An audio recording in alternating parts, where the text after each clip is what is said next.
Welcome to the GRG podcast, the place for all your gaming news, plus hot topics of the week. Also, remember to follow us on Twitter at KMega4.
All right, yes.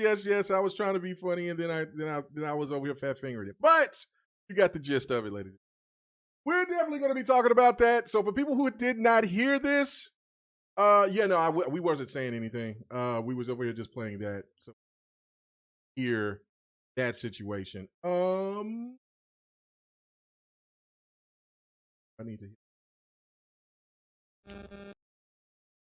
All right. So anyway, welcome to the GRG podcast. We're light tonight, but I will have to give it up to my boy Ham Solo because he's out there doing his business. So we're trying to help promote his channel, which I always have been a supporter of other people, definitely who's been part of GRG and whatever, to go out there and solicit themselves to the utmost. So he's over there doing another podcast. You know what I'm saying? So shout out to him. Go ahead and do that, especially for all the for all the interviews that dude does. Good grief. Like he does more than I've ever seen. But that's a hard working dude. Ham is probably doing HR for your company. You just don't know it. You know what? He might be. I don't know. But Ham works hard as hell, man. You know what I'm saying? He reminds me a lot of Lady Infamous. When Lady Infamous was getting on the grind, boy, that girl was grinding. She still works hard, but like back then when she was on GRG, boy, that girl was working. So you know what I'm saying? So it reminds me so much of like what Ham Solo was doing. So yeah, that boy is working. He's doing all the podcasts, keeping it going. So yeah, man, go support Ham Solo, man. That does really good work, man. Out there support. But it's fill in, and you know what? I might like this fill in better than Ham Solo. So as much as I talk good about him, I'm just gonna go ahead and run his ass over with this bus. What's up, Loke? How you doing, brother? Welcome back, man. I know it's like 3-something in the morning, but you know what? So appreciate the dedication, brother. How's it going? It's cool, man. It's cool. I'm having the time of my life on the GRG podcast. It's been a minute. Really happy to be back. GRG podcast. Let's get it. Let's get it. And the elder statesman himself, the man that Xbox 448 admires and says that, and was confused for a minute, thinking that he was maybe one of maybe his father for a minute, because the man is old enough to be all of our daddies. What's happening, Sir X-Man? You old my granddaddy. I'm not old enough to be your daddy, K-Meg. I would have had to have you at 11. No. You like 67, so yeah, no, go ahead. I ain't no goddamn 67. Hello, everybody. What's going on with you, sir? I might not be on next podcast next week because I'm not an official member yet. Oh my God! Yeah, that was funny because you did you take your dementia pills? Oh no, Granddad. Oh no, I ain't got no. Don't you start that shit? Well, I'll start calling you Luke. So it's cool, Granddad, and it's not like Granddad for Mr. X-Man. It's Granddad from the Boondocks. Remember? Oh yeah, okay. Yeah. Okay, that's a cool. Okay, granddad. That's a cool. Okay, granddad. Locke, and you're not that Locke from Halo. Oh, you're not that Locke from Halo. I am, man, Granddad. I am, man. Lord. Just don't spank me. Oh my God. Anyway, this is gonna be tragic. No. We don't spank. We use a belt where I grew up. We use switches and stitch cords and whatever else that they can get their hands on with Tyco back then. I had one of them Tyco racetracks, dude, and nothing worse than getting hit with an orange track on the reverse side. Yes. Nothing. What's up with you, Mark? Appreciate you coming on through. Thank you guys. You know what I'm saying? Reggie, please share this out. I didn't even promote it today. I get so lazy at doing this stuff, man. Me and Attic be talking about this stuff all the time, but he has no choice. He's got to do what he's got to do. Me, I'm just like, shit. I just go live. Anyway, but yeah, hanging with the program. I'm just hanging with the program, man. I love talking about games and stuff like that, but all the extra stuff in the middle, I'm like, So that's why producers make so much money, man. I know. That's nobody want to work. I'm going to be doing that. I'm going to have to look for something like that. But anyway. But yeah, if you guys can share this out, let us know, let people know that we're alive. Really do appreciate it.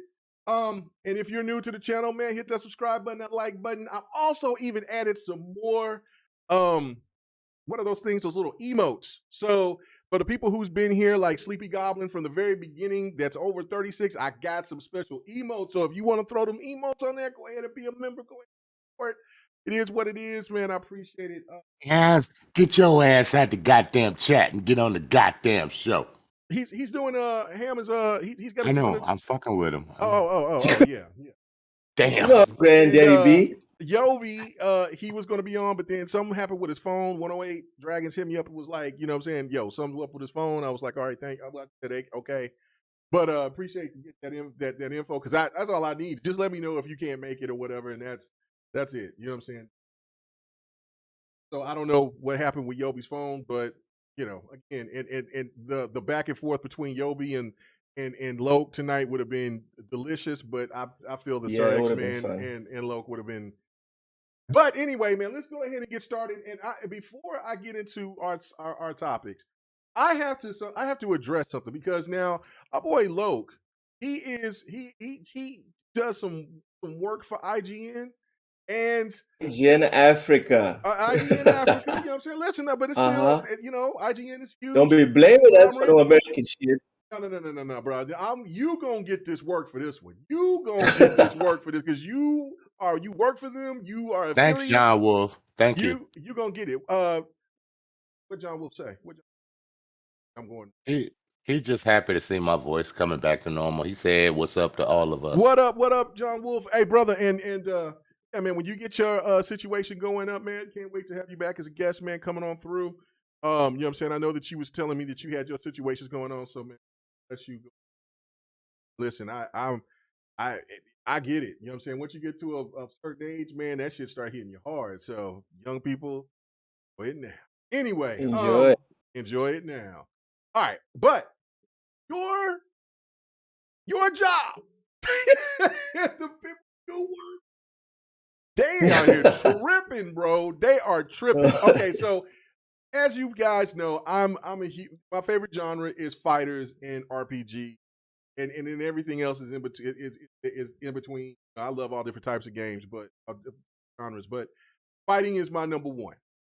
So they made a top 10 best fighting games list, and I'm like, okay, cool.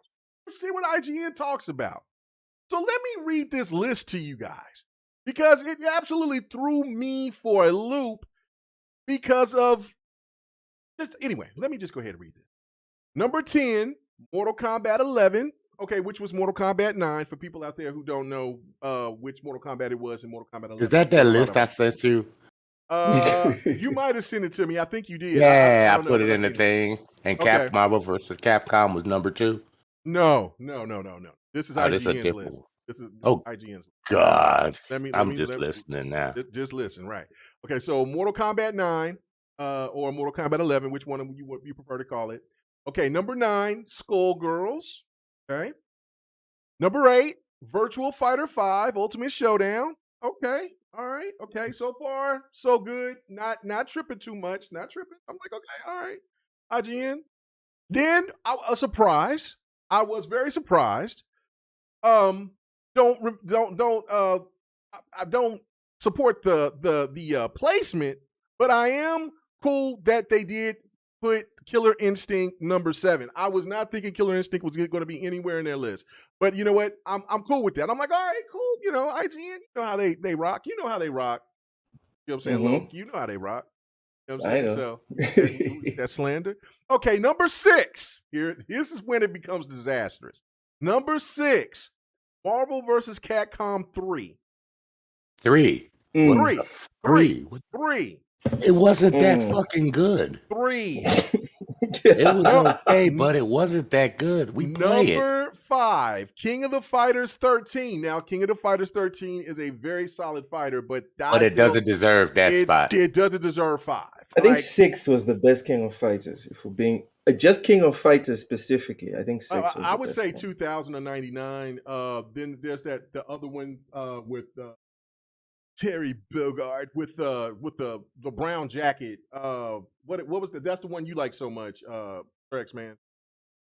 No, I like I'll tell you later. I can't think. Okay, right now, yeah, it's the one that me and you played. There was a 2-player. Yeah. That was a great game. Yeah. Okay, number 4, Dragon Ball Z Fighters.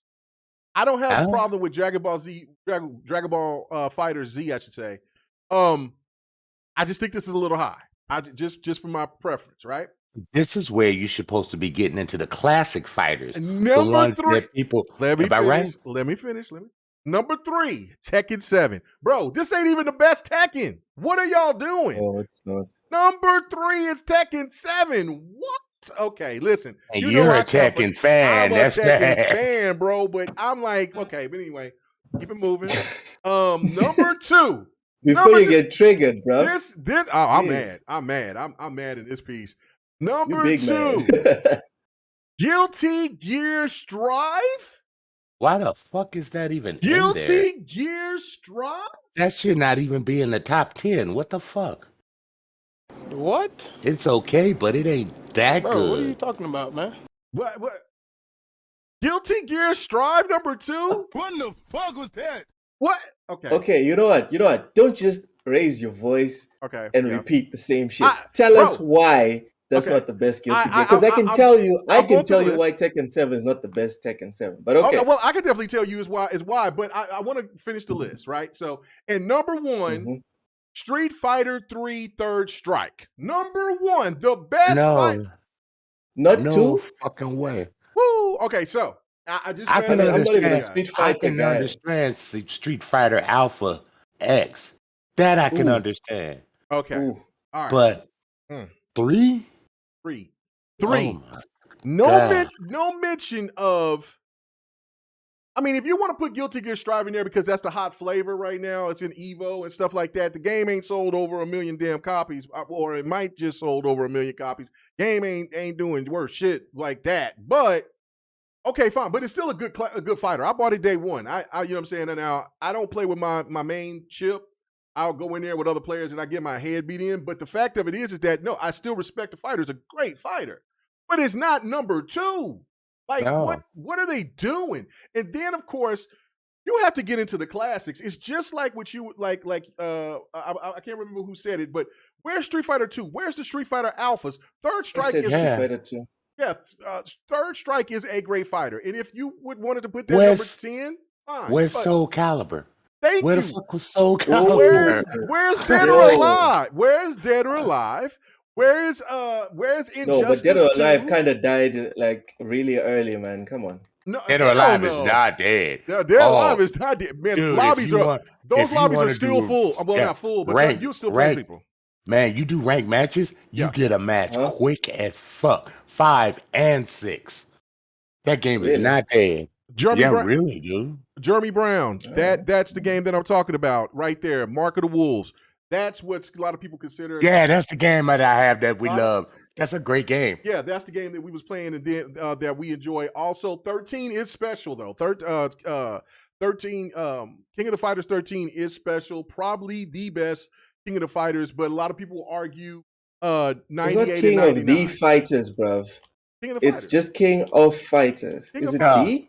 Here's my biggest problem, real quick. How you gonna have Marvel versus Capcom 2 that fucking low? That's no excuse, and that's blasphemy. That is blasphemy. Where is Smash Brothers? Where is Soul Calibur? I say that. And where's Smash Brothers? Yeah. Bro, I don't even like Smash Brothers, but for sure, man. Well, I'm not good at Smash Brothers. People but yeah. do Smash Brothers tournaments, so that's what. No. That's what I'm saying. Like that game is gigantic. I don't even like it, but you have to give it up. You got to give it its great credit. Game. Right. Yeah, it's a great game. So look, what do you think, man? Like, I mean, reading the list, because I'm going to go to you after this, Sir X Man, so you can break it down. Because I'm about to bitch right now. But what do you think about what's right and what's wrong about this list from your company, the company that you work for? Now, I understand that you're probably going to cap for them because they pay you, but you know what I'm saying? But I mean, try to be. Nah, I want to drop some knowledge right now. Oh shit! Okay, here we go. I'm gonna drop some knowledge, guys. When you see a review on IGN, it's not IGN's review. It's Loke7's review. It's Timothy whatever the hell's review. Do you understand what I'm saying? Yes.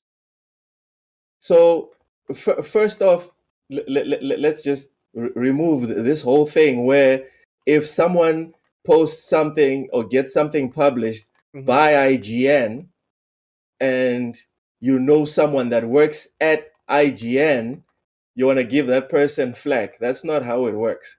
Okay. You want to give someone flack, go and put the work in. Go and find out who the fuck wrote this thing. Go and find out who they are and then give them grief. That's my first point of order with this whole thing. As for the list, bruv, there's no list that would be perfect.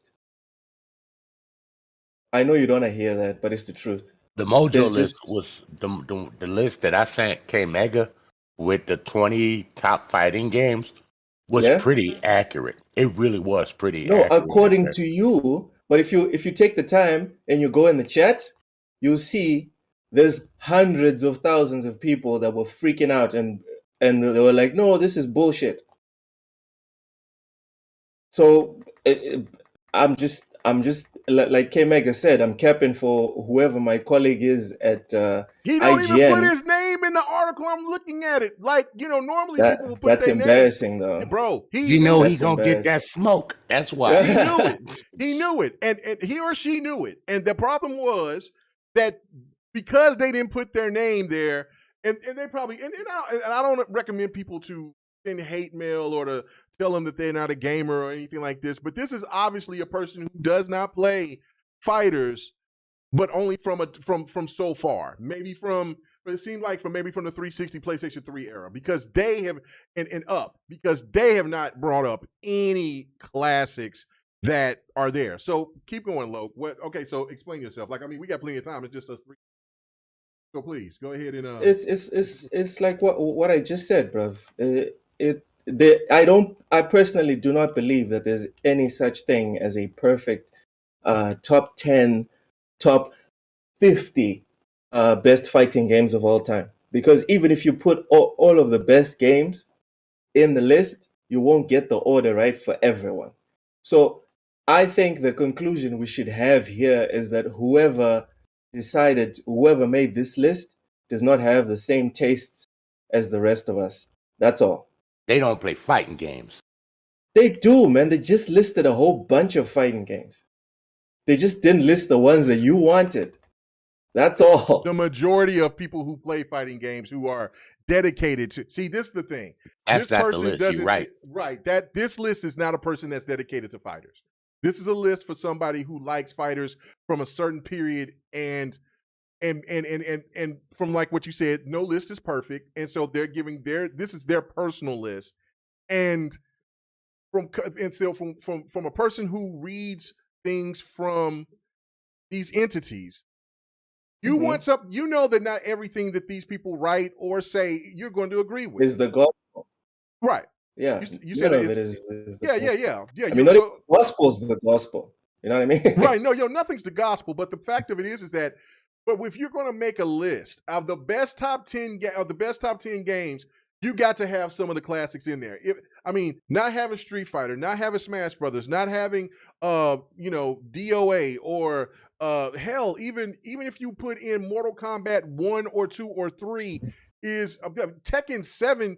Okay, so let me go to you about that because you said yourself, and I want to know which you feel is the best Tekken, and I bet you because I think because we both like Tekken, which Tekken they should have had in there instead of Tekken 7. Okay, for me, my reasoning is it's fairly simple. There's no like real science behind it. The best Tekken, in my opinion, is I'm split between Tekken 4 and Tekken Tag. Okay, all right. I love Tekken Tag. I love that. Yeah, all right.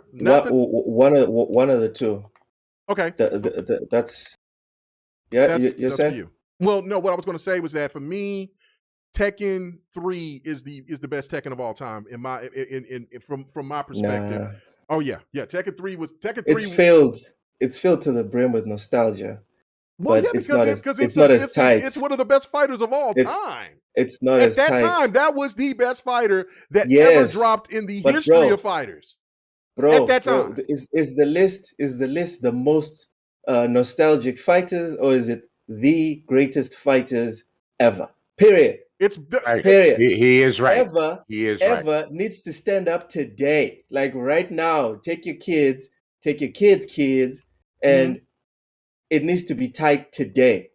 And as far as I'm concerned, Tekken 3, it's the best in terms of nostalgia alone. That is it. Oh my God, I can't agree with that. I can't co-sign that. Now I will say Tekken Tag. You can just go Tekken Tag 2, Tekken or Tekken Tag, the first Tekken Tag. I will agree with you with just the first Tekken Tag because that game was just absolutely fire. So I will agree with you on that Tekken because I was like, he got to name one of these Tekkens. Tekken 4, I like Tekken 4, but Tekken 4 was just, it had a new engine. It was they didn't have enough variety of characters for me.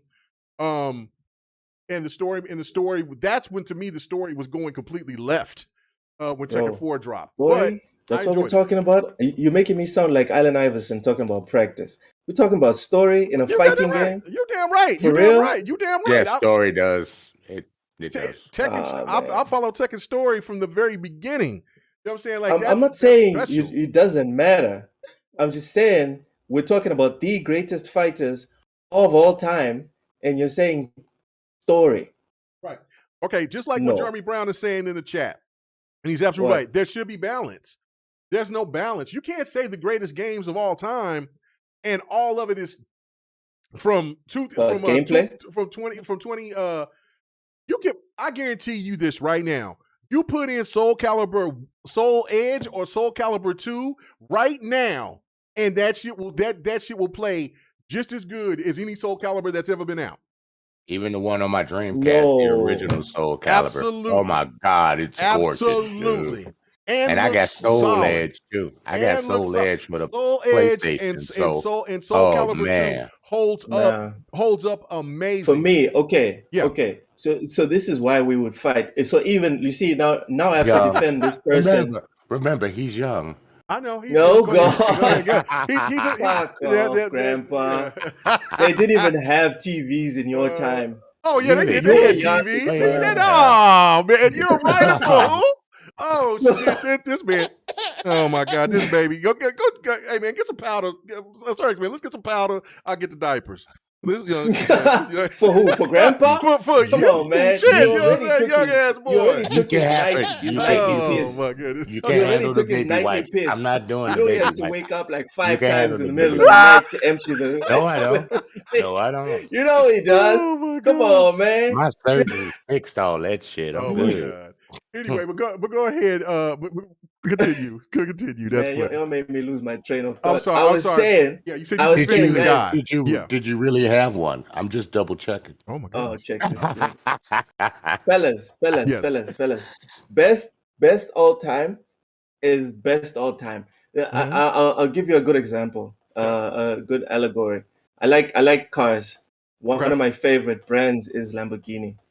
I've only driven one, like test driving. Not gonna lie, not gonna pretend as if I'm a fucking baller or something. I cannot afford a fucking Lamborghini. Point is, my favorite Lamborghini is the Miura. That is one of that the little bitty ass thing. Yes, that is my favorite Lamborghini, and I could never have a serious discussion with anyone about cars or Lamborghinis specifically and be like, oh, let's talk about the best. And then if you don't bring up the Miura as the best Lamborghini of all time, I'm gonna get mad because it's one of the greatest ever. That's bullshit, man. Nah, to me it was when you talk about the best, it's supposed to be the best, period. And for me, Tekken 3. Mm-hmm. It's the first one I played. I actually played Tekken 3 before I played 2 and 1. He said it was his first one. He's still new. Right. Well, I mean. Oh, okay. So let me leave the pod, bruv. If my opinion, it depends on how many suns I've seen as rise and set, then there's really nothing I can say, bruv. I don't want you to leave. That would be a Sony move. Don't do that. Oh shit. Oh God. Oh my God. Wow. Okay, but let him Dude, finish, Rex, man. You know I'm just messing with you. Yeah, I know, but bro. let him finish. Don't be trolling. He's making a point. He's making a point. I know. Yeah. So my point is, Tekken 3 was nice and whatever. Tekken 2 as well. But when they say best fighter, we're looking at audio design. Okay. Which one are the best? Obviously, the newer games are going to have an advantage. When I talk about being tight, I'm talking about not just the precision of movement, but also the hitboxes. No matter what you say about these older games and how beautiful they were, they didn't have the tech to make the hitboxes as precise as they are today. So precision, blocking, parrying, it's not even a competition. And for me, we're gonna go on a little tangent here. For me, I don't think any 2D game should even be on that list. So I know I'm gonna get a lot of hate in the chat and even from YouTube. But for me, if you're gonna talk about the best, the technical aspect must come into it, not just the artistic. And the technical limitations of 2D fighting is real, bro. You want the close, or at least for me, this is my metric. The closest thing to like a proper fight that's not boxing, obviously, or UFC. And the closest thing, as far as arcade fighters are concerned, is Tekken.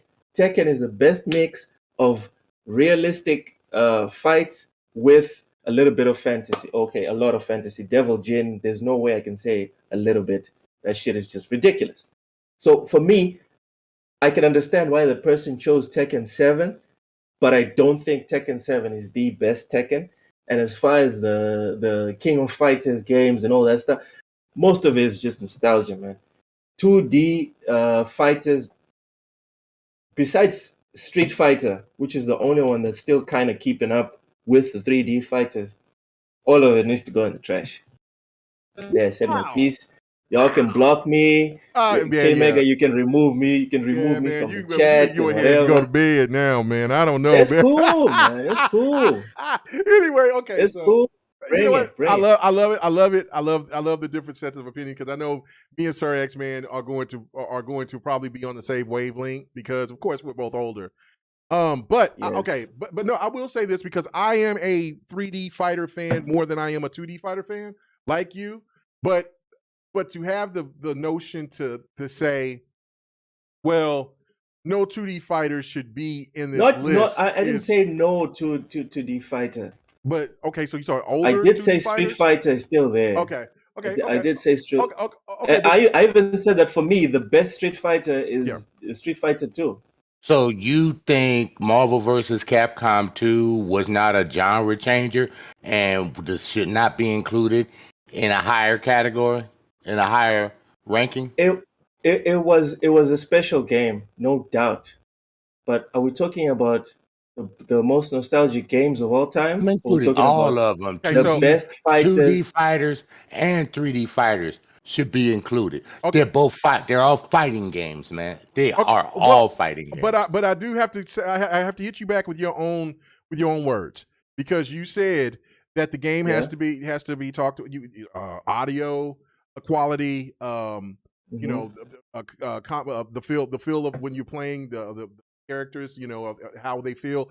Marvel vs. Capcom 2 had everything. That's Yes, why it did. most people will put Marvel vs. Capcom 2 in their top 3. And for people who are more into like 3D fighters and things like that, they would put it, if they put enough time into it, in their top 5. That's how special Marvel vs. Capcom 2. The music, everybody knows that music. When you hear that, I want to take you for a ride. Everybody knows where that came from. Anybody that's played that fighting game knows where that came from and what that is. So, and the combos and the combos, the power moves. You wouldn't have those power moves today in Tekken and some of these other games if it wasn't for that game. Right. I mean, and so like that game was in a category by itself, just like Street Fighter 2 was in a category by itself by defining the genre, just like Virtual Fighter, which a lot of people forget about Virtual Fighter. Oh, Virtual Fighter was virtual. No, it's virtual. It's virtual. It's virtual. Oh, in America, it's called virtual. It's virtual. No, he's right. It's virtual. There's an L at the end. Yes. No. He's right. It's virtual. I just say virtual. Really? We all say virtual. We all say virtual. It's just virtual. common. Yeah. Yeah. You know what I'm saying? Thank you. America, you thank guys you, writer from IGN. Well, yeah. That's okay. Fine. Fellas, I K-Mag, I don't know if you're keeping track of the time or whatever. I don't know if we're overstepping the time for this segment. I think he's scared to let me unleash myself. No, because I wanna get into why we're disagreeing. Because from what you guys just said, right? I just took a step back mentally and I just realized that we're saying the same thing but different way. Different way. What's happening here? I'm looking at this at the list in a purely technical, detached way. You guys are taking the holistic approach of yes, technical plays a part, but everything else must also be included. So for me, it should. I'm doing what I'm assuming this person at IGN is it the US IGN or the European? IGN, I believe US. I mean, I don't know. It doesn't. Okay, I'm assuming this person is looking at is focusing a lot on the technical side of these games. So that's probably why we'll probably never agree. Because for me, if you guys are asking me a question, it's very hard for me to take off my professional reviewer cap and put on my just fan 100% nostalgia cap. And yeah, if we're talking fan votes, man, whatever, man, everything is true, because I'm sure there's someone out there that believes that Dead or Alive 2 is one of the best is the best fighting game ever. It's not the best fighting game ever, but it's one of the higher tops. Dude, if you pay for the survey, you will find the person. Okay, my point is, I'm gonna make a top 10 list. I'm gonna make a top 10 list, and I'm gonna post it tomorrow. And I'm gonna get a lot of feedback off of it because of the fact of tag me. Yeah, and I'm gonna tag you. And I'm gonna tag you. Right. And I'm gonna see what I want to read all people are gonna say. I'm gonna give my top 10. We'll kind of end it there because we do got other topics that we want to get into. But I just feel like, okay, this game right here, this is Yobi's gameplay right here going on. Dragon Ball Z Fighters definitely belongs in the top 10. It's a fantastic fighter. But you know what? You can switch off. Yeah, but you know what? You know why this game is so popular and so good? Loke, do you know why? Because it's reminiscent to Marvel vs. Capcom 2. Yep. Is that so? That is very so. That's very so. Ever since X-Men versus Street Fighter, it's all based on that premise. It's all based on that premise. Like, you know what I'm saying? Like that's how defining Marvel vs. Capcom 2 was.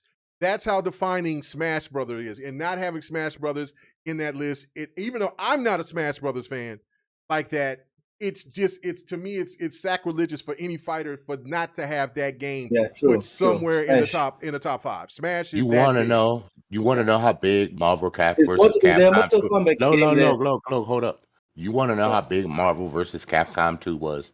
They are making a cabinet with every single Capcom Marvel versus X-Men versus game for $600.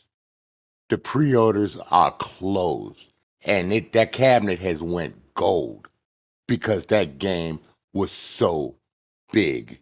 If Capcom could release that game, could find a way, because one thing that we're finding out is that guy who's created Marvel vs. Capcom, he's the one that making the cabinet.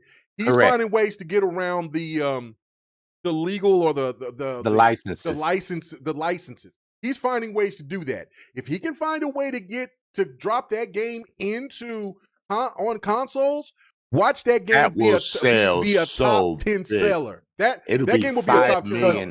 It'll be $5 million in less than a weekend. Eat that damn game up. It's gone. Yeah, it's gone. And it's gone. It will be a top 10 seller. I'll bet a video game on it. If that game ever will hit consoles, if Capcom decides that they want to redo the license and do a remaster and charge $70 for it, that shit will still hit. That shit. I'll pay $100 for it. I would give a fuck. People out pay a top dollar for that game.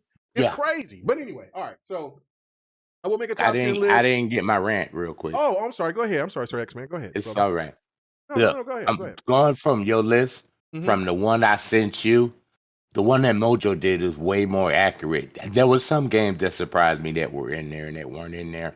But I give it to them. Nothing out there compares to all the Smash Brothers. Nothing. But Marvel vs. Capcom 2 being number 2. Tekken, where it was actually perfect. So they even said Tekken 7. What number is Tekken 7? What number is Tekken 7? No, they counted all the Tekken series. Oh, okay. What position did they put them? Tekken 7 all the Tekkens came in at number 7. Pretty much where it is here. Number 7? No. It was higher than that? Yeah, it was higher than that, but okay, I just remember the top 3 or 4. Bro, if Tekken's not 1, 2, or 3, look at where look at where it is, but look at where it was on Mega's list. It wasn't that high. What? No, Tekken 3 was on that list. It was number 3 on that IGN list. It was number 3. Okay then. But it's just the wrong. It's just everyone. It's just the wrong Tekken. Okay. Yeah. Okay. That's what I'm saying. Like, as a franchise, definitely top 3 all time, dude. Yeah, all time. As a franchise. Yeah, as a franchise, Tekken is number. I like Tekken's number 5 2 for me all time, but Tekken is number 2 all time for me. But Tekken 5 is nice. Yeah, Tekken is life for me. Like anytime that there's a Tekken, I'm gonna get it. Like and like when the stands come in, it's $70. Where'd you get it? No, bitch, I'm buying the Ultimate Edition. I'm buying the $120 version. I ain't gonna waste no time on no standard. I'm getting Tekken with the 2K version. You should tell them you're buying the 2K version. Yeah, I'm buying the 2K version. Hey, how could you not have Soul Calibur in this list? I don't know. That's the part of. And did they have Mortal Kombat in that list? They had Mortal Kombat 9.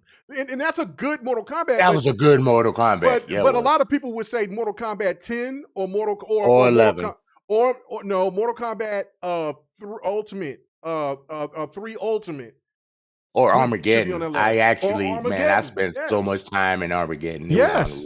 I'm like, there's Annihilation. I enjoyed Mortal Kombat Annihilation. Yeah, like I mean, there's Mortal Kombats that's better than Mortal Kombat 9. Mortal Kombat 9 was cool, but it wasn't like that. Like, I mean, to get all the be all. Yeah, to get all the be all, and also like, I mean, I do like the fact that they did put Virtua Fighter in there. But you know, check this dude's story. I wouldn't have Virtua Fighter in my top 10. Though. Oh my god, Virtua Fighter. The Virtua Fighter was the start of the 3D fight. They essentially they started 3D fighting. Yeah, they started it. Yeah, I mean, even if it's out of respect, Tekken just perfected. Yeah, but if it's out of respect, then how do you have Marvel vs. Capcom 2 at number 7? That's just they don't have Marvel vs. Capcom in there 2 at all in there, Sir X-Man. How do you? I thought you called it not at all. That was 3. Oh, that Marvel list. vs. Capcom 3. You already forgetting the list. Oh yeah. I'm sorry. No. You keep talking about that other list. You stick to the list that we're talking about. Yeah. But I did vent on that. How you get more Marvel vs. Capcom 3 ahead of Marvel vs. Capcom 2? Right. That was a genre defining game. Oh, How dare Yobi puts gameplay of me and him fighting when it was like 6 o'clock in the morning. I was tired, my fingers was hurt. I was fighting him and Game Down Sights. Oh, Hey, you uploaded it, bro. You uploaded it. I gave him a fight though. I was whooping his ass actually, but then he just came back. That bastard hit. But anyway, that's okay. That bastard hit. Yeah, I am. Look, I still got 2 of my characters, but now it's over. My fingers were hurting like you know what? You know what you need to do, K Mega? He beat me. You need to get video clips and have me on there with you, and we'll do a top 10 list or a top 20 list, and we'll post it on YouTube or something like that. Yo, you know what I'm saying? Yeah. I'm trying to get true list. And you know what you're gonna call it? The True Fighters Fighting all-time fighter list. No. Yeah. That's not a good name. That's not a good name. Yeah, that's not a good name. Well, something around there. Yeah, you There's something in there. But anyway, but Guilty Gear Strive, to me, Guilty Gear, that's not the best Guilty Gear game. It is the best looking Guilty Gear game. It is the more modern, of course, Guilty Gear game. But I preferred for the older Guilty Gears that was on the 360 on the PlayStation. They didn't even include Samurai Showdown, man. They didn't. Yeah, no Samurai Showdown. Are they tactical fighting? Yeah, right, you know what I'm saying. Like there was just so many fighters that was missing. But I'll make this list and I'll make it right. What'd you say? At some point, we stop. We've spouted. This is almost like when people talk about the top 10 best NBA players of all time. Everyone talks about 15 players for a top 10. We've spouted at least 20 games that should be in this top 10. But when I drop my top 10, it will be there. I will tag you, and then I can't wait to get the response of it. And we'll have a discussion on it. And we'll have a discussion about it. We'll talk about it when the next time that you can come on to GRG. We'll see what happens. So, but anyway, all right, let's get on to our topics, man. I just wanted to address it. I didn't know. I knew Sir X-Man was going to get hype with it, but I didn't know because I knew you like Tekken, now. But of course, I knew he was going to support his brethren. So now that's a Street Fighter right there. That's a Street Fighter. That Street Fighter right there. Yeah, that Street Fighter right there. And matter of fact, in that list, hold on, let me look at that list. Street Fighter, Strike, Third Strike was number 1. Oh. Oh, Street Fighter 4 was better than that, but a lot of people didn't really like Third Strike, dude. Third Strike was hot, but people didn't like that parry system because it was very pro. You had to be right with that parry system, but this is not a Street Fighter 4. This is a Tekken Cross Street Fighter. So you know what I'm saying? Which you had to pull that clip out, didn't you? Cross Street Fighter. There's only a Street Fighter cross Tekken. I know this because I was so pissed off when they made the game, and then they promised us they would make Tekken versus Street Fighter, and it would be 3D. Yeah, that's 15 years ago. Right. Man. Yes, Street Fighter cross Tekken. Thank you. I'm still pissed. I am too. I'm still pissed. Well, we got a Kuma in Tekken 7, so I mean, that's something. Hopefully they'll add a couple of anyway. All right, so to the topics. Okay, so tons of these games delayed in 2022. Does this disappoint you, or does this give you an opportunity to play some of your backlog? Is it a problem overall because we're seeing so many delays? I think this might be one of the worst years in delays that I think we've ever seen. I don't know, but I'm gonna go to you first on this with Sir X-Man. Is this really a bad year for gaming this year, or is it a bad year for new games? Okay, but right. I got a backlog. Look at you catching up with Watch Dogs because of that. Now you playing at least Spider-Man's on your feet. Watch Dogs, I know. Watch Dogs 2 was hot. You got a chance to catch up on some stuff. I pre-ordered Watch Dogs 2. I couldn't play after 15 minutes. I just uninstalled that shit. That was mid as hell for me. For real, I hated Watch Dogs 2. We're starting to understand his personality now. We are. What about? Okay, so did you like Watch Dogs 1 or Legion? Watch Dogs 1 was very nice. Okay, so I couldn't get into the first one because I didn't like the character. I'm not a fan of Pierce. I'm not a fan. He's too I don't know. It just turned me off. So Is it that's too the much thing. for you? It's not too much for me. He'd be a dude. I just go. I end him quick. Like I wouldn't even let him suffer. I just get him out of the way if I could. I can't Okay, stand can him. I finish now? Yeah. So go ahead. Sorry, sir. Go ahead. But no, I got so many games to play right now. Whenever I do find time to play, because I'm still recovering, you know, I'm not in no rush. You know, let it take as long as it takes to get fixed. You know, and working right. You know, we've had too many games that come out janky, not working correctly, and very disappointing. You know, like look at that Forsaken game that you showed. I'm not going into that topic, but you know, that game's That's need next. that's one of those games that need more polish. And some of these games need more polish. You know, I hate the long wait. We didn't have to wait that long back in the day to get a good game. But right now, it is what it is, and we just got to deal with it. You know, Stop. It's the truth. I got a backlog, a lot of games I need to get into, and there are a lot of long RPG style games. So, I've got time. I really got time. That's All it. right. I'm done. I was quick and to the point. Okay. All right. What Lo. about you, Lo? Yeah. What? Obviously, you feel differently.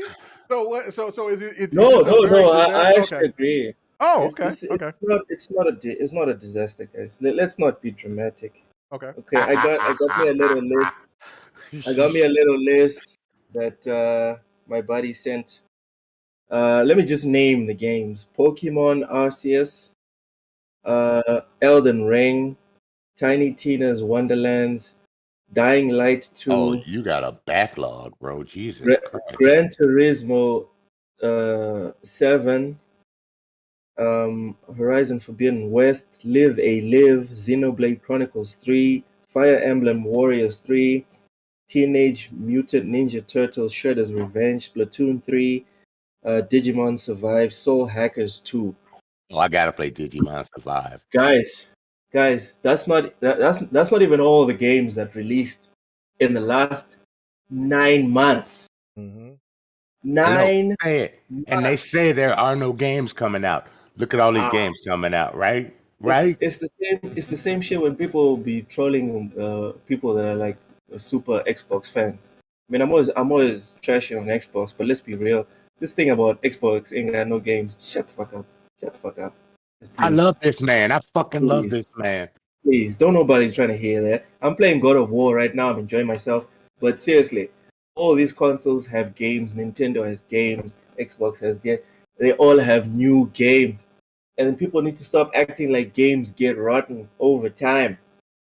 Seriously, there's still people I'm introducing right now. There's still people I'm introducing to Metal Gear Solid 2 on the freaking PS2. Oh yeah. So just stop with that. We have tons and tons of games to play. These delays for me mean nothing. Absolutely nothing. We will be fine. I still Carry play my on. 360 Perfect games, man. I expression. still enjoy my 360 games. I got tons of games to play.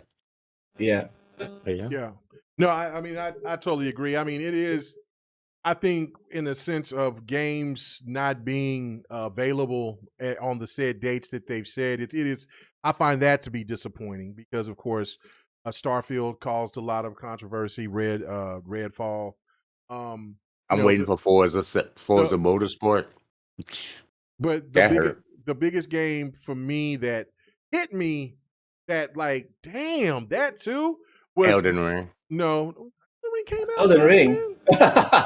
Yeah, but Elden Oh, Ring last year. sucked the life out of you, dude. You Oh, didn't want to do shit. no, but that's not what I said. Let me finish, please. Because I mean, now you All think, right. yeah. The game that hit Grandpa me, be tripping. yeah, the game that hit me though that hit me in the feels that it wasn't coming out was Midnight Suns. That was the game that Oh yeah, he was looking for that. that was my most anticipated game this year. Like for sure. Like other Really? than More than Ragnarok? yeah, absolutely. Now, Wow. well, yeah, because I Ragnarok was my most anticipated game this year, but when but I didn't know if Ragnarok was going to drop, and I didn't know when Midnight Suns was going to drop. But then when they said Midnight Suns was going to be dropping this year, I said, hell yes, let's go. And then But now, so it's going to be basically Ragnarok is going to be probably my most anticipated game this year, next to Gotham Knights. So, but but that hit me in the feels. Midnight Suns hit me in the feels. But I was just like, you know what, it is what it is. People bringing up that stuff about the situation with Xbox, they're having a AAA title for 2022. Yeah, that's disappointing. I'm not tripping for anybody that feels that way. I feel that way, but not to the degree that some people were saying. That's why I was saying, like, it sounded almost like cap, because, like, damn, like, I mean, you act like you don't have other games to play. And I'm telling you, like, there's some games out there that takes tons of your time. I wish they were acting. These motherfuckers mean that shit. Yeah, no, they mean it. They mean it. They mean it. They were tripping. Like, I got kicked out of a podcast because I said, "Nah, man, I think you overreacting, bro. You can't." And most of them, all they play probably is Call of Duty anyway. They might. I don't know. I'm not trying to go there. But I'm saying in the sense. No, it's the truth. The stats. Thank you. But people be tripping. People was tripping over it like it was. Like this was the end of the damn world. Like, I mean, hold on. What aren't we? There are still hundreds and hundreds of games that's going to be coming out this year, and there's going to be some really good games. Like, okay, like for instance, High on Life. The game, High on Life. A lot of people's talking about High on Life. Of course, there's people that's talking. I mean, God of War is going to be coming out. The Pokemon Overwatch game. too. I'm not into Pokemon games, but I am interested in this latest Pokemon game. This Pokemon game that's coming out here this year, I'm got my eye on that. I might download it on my Switch. I might download it. Yeah, it's coming. Well, it's coming out. I think in November. Bayonetta 3. I'm definitely looking forward to that. Then you look at the game. Thoughts. That's why you want Bayonetta 3. Be honest. For what? For what? You just want some thoughts. Oh my God! Don't forget that scary. Don't forget that scary game that you like. Calypso Protocol. Yeah, but I found out the game is going to be $70 when it comes out. I'm not buying that. Even on the Xbox? Yep, it's going to be $70. Yep, so I'm not. Yeah, but remember, since we have gold, we get a discount on new games. Remember?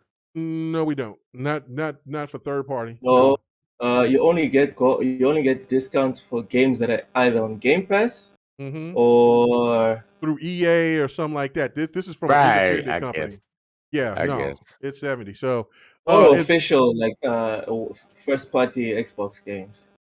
Right, and or like if anything that's in with Game Pass, like EA Play, Ubisoft, if they drop something. Yeah, we get 10% off EA games. Yeah, but no, not all games, because shit, Call of Duty, Madden, 2K, they'll all be 70. So yeah, no, it's not all with games. I see J-Mo Money, he's right. Plague's Tale Requiem. I was not expecting that's still coming out this year. Yeah, that's still coming out. Yeah, in October. Dude, come on. We've got nothing to complain about. No, Seriously. we have nothing to complain, because I beat that game. I beat that game before I beat Watch Dogs 2. And I was surprised of how much I liked it. I was over here thinking, like, man, I'm not going to dig this game like that, but I'm going to go ahead and give it. And then I got through it, and I was like, yo, this game was hot. Okay, all right. So I'm looking forward to the sequel. So you're right. And then again, the meme says, y'all be tripping. very, very much so. Very much so. The personas. Like, I know for PlayStation fans, they won't care, because they, for the people who want to play Persona, they've already played it. But for the Xbox fans, those games are big. You know what I'm saying? So those games are going to take you a lot of time. It can take you a month to finish each one. Right. So there's plenty of stuff, plenty of games to play. So I feel it's disappointing for the delays aspect, but not so much about having games to play, because there's plenty of games that's going to be out there. And I mean, let's not forget about the games that's already out here that's going to most likely get DLC. So I don't know why people were overly tripping about it. It is disappointing, but I don't know. Anybody else got any thoughts on this? Hey, look at people. They're enjoying that multiverse game, dude. It's ridiculous. That's a new game. Yeah. They're doing. So people got enough to play. I don't know why. It's not a real game if it's not exclusive to a specific machine. You know how it is. I don't care about exclusive this, exclusive that. I always tell people, if you want to play the game, get the console. That's what I say. If you get the console, or just play on your preferred, or if it's on PC, get a PC. If you want to play that game, because Microsoft has exclusive games that are PC and console. Sony's starting to have that now. Be diverse in your gaming. Don't be single-minded. That's it. I'm done. Okay. Close-minded, actually. I prefer to use close-minded. Well, I'm old school. I grew up playing narrow, every video closed. game. It's the same. It's the same. I don't think Sony is closed. I think they're more narrow. Well, I wasn't talking about Sony players. I was just talking about players in general. Well, yeah. Listen. That is one thing that I do agree with you, Sir X-Man, is that there's a lot of people that only play certain games, but then they want to tell other people how they should like and dislike other games. That's one of that irks me. It gets old. Yeah, it gets old. Like, oh, Call of Duty. Oh my God, these sports games. How dare you play those games? Oh my God. Most played games on all these consoles. Yes, and I'm sitting here like, okay, so Call you of don't Duty, like those games, Fortnite. what's the problem? Ain't nobody playing this exclusive. Don't be lying to yourself. And Destiny. Call of Duty, Fortnite, and Destiny. And some Apex Legends in there. That's the truth. On all consoles. Except for Nintendo. Oh, yeah.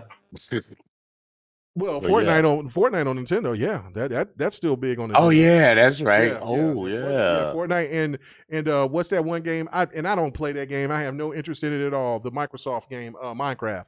I don't care about it. I don't care about Minecraft. But you know what I'm saying? But I mean, you can't deny its stature in the gaming space. Like, so, that's the one thing I try to respect. That's why Epic can't make us no more damn games, because they keep focusing on Fortnite. Where's my new Unreal tournament? Oh, you know what I'm saying? They made a new game. It came out today. Rumbleverse. Oh, God. I saw that shit. I downloaded it, I played it, and I was like, okay. Not happening. Yeah, I mean, I love my fighters, but I'm not, multiverse is as far as I'm going right now. You know what I'm saying? Everything else with, see, and that's one thing, and see, good grief. See, I want to get into the fight topic because, I love talking fighters. I'm not going to do it. We'll stay on point. Hey, you two go. I'm gonna step away for a quick minute. I'll be back. Okay. All right. So for me though, with the game delays, I just look at it as, like I said, not that big of a deal. It is in a sense a big deal because this is to me is kind of a bad sign of what the future could hold, but in a sense, I don't know. I mean, because you can look at it from two different ways. 2023 could turn out to be one of the best years we've ever had in gaming history, or it could be one of the most let down years that we've had because there are so many games slated for next year. It's bonkers. I don't know. What do you think about that, Lo? I think next year we still might be going through this. Think so? Yeah, I'm not very optimistic because everyone just assumed the pandemic would only affect 2021, but considering games take 5, 6, sometimes 7 years to make, like good games, right? Because if we're talking about games releasing, this game's releasing every day, okay? But we're talking about like AAA top quality stuff, and that usually takes a lot longer than your AA or even just bare minimum type games, So based on that, I wouldn't be surprised if a couple of these games also missed out on 2022. Yeah, no, I think that they'll get pushed out. You got a feedback coming. I don't know. There's some kind of weird feedback coming in when you talk. Do I? Yeah. Is it still on now? Yeah, it is. Hold on. Keep talking. So with the change, okay, so the feedback is strong, right? Yeah, it's stronger now. Yeah. All right. Let me change my mic. Okay. While you do that, I'll sit there and I'll kick off the next topic. I'll just finish off what we were talking about on the topic. But yeah, this game is hypercharged. I've seen a couple of you guys talk about it in the chat. Yes, this game it's definitely coming to consoles. I know it's coming to Xbox here at some point. But yeah, this is it. This game is a blast, man. I'm stoked for people to play this. This is going to be one of those games that are really good fun party game. Just coming in, just picking your toy and just going at it. Like you can see all the body parts of the toys that's just devastating, all these different guns and stuff like that, and then just the levels. So I will be showing more of this game, to let people see more about what to look forward to. This game is fire though. And I just melted that bastard. He was trying to sit there in the cut, trying to reload. He was not getting. But yeah, no, I think that there will be more delays. I think there'll be games that will. Yeah, there is a campaign, but it's a co-op campaign. I have not played the campaign yet. All right, is my mic better now? Oh, it sounds fantastic now. Yeah, it sounds great. All right. Yeah. All right. So go ahead. Go ahead. Yeah. No, I was. Somebody was asking me about this gameplay in the back, which is a game called Hypercharged. It does have a campaign. I have not played it. I will play it this week, so I can go ahead and show you guys the gameplay of it because I have not had a chance to play it. I showed a co-op version, and it was like on stages and levels and everything, to where people can where you got to try to defend your fort. Because there's like three or four different forts, and there's this, and I didn't get a chance to show you guys that there was a big ass robot toy that was trying to stomp your area, but we took it out before. We took his legs out, and it was crawling to try to get to the fort, and the teammates took it out. But yeah, the game is fun. It's really, really cool. So, but anyway, but yeah, go ahead and continue with what you was going to say. With you think that there's going to still be more delays coming in 2023? Yeah, if I had to put money on it, man, I don't think that we are done with this delay business. I think we're still gonna have issues moving forward, and it's only fair because now everyone sort of agrees, like in the industry, everyone agrees that okay, crunch it's bad, no one wants crunch, so the developers and the publishers, and they're not going to do their utmost to just run people into the ground for the sake of, oh, K Mega needs to play this new game. Right. Right. So yeah, for me, the games that have been delayed, like Hogwarts Legacy was delayed, but they put a date on it. I think that one is probably going to actually come out. But Hogwarts Legacy, I think, is just running away from God of War, if we're being honest. Let's be real, y'all. Okay, so let's talk about that. We got time. Okay, so you really believe that there are games that was running away from some of these bigger AAA titles, running away from God of War?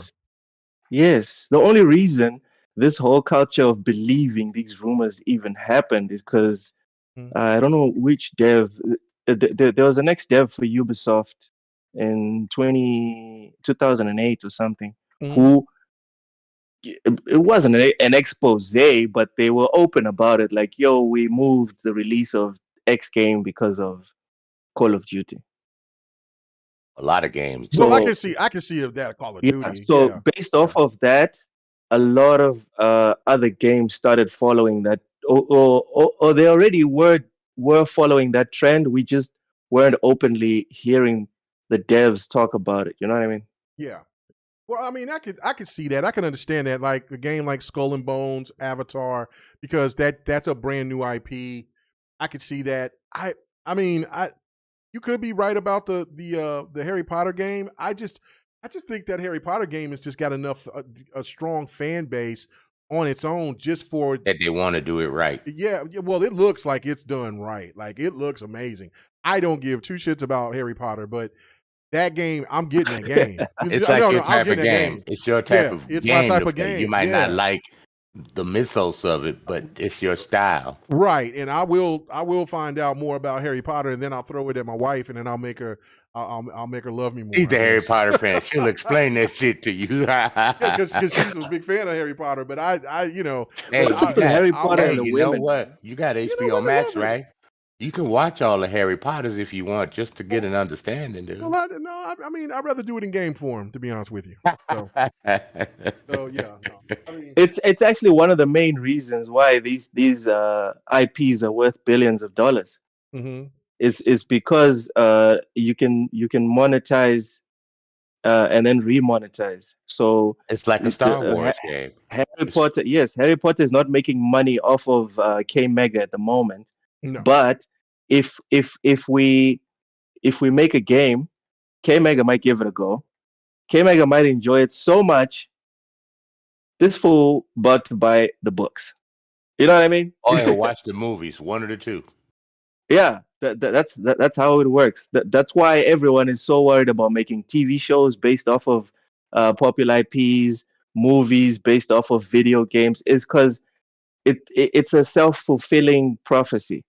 Where if we get this guy to like this specifically, they'll jump into something else. Like I didn't even know manga was a thing. Too.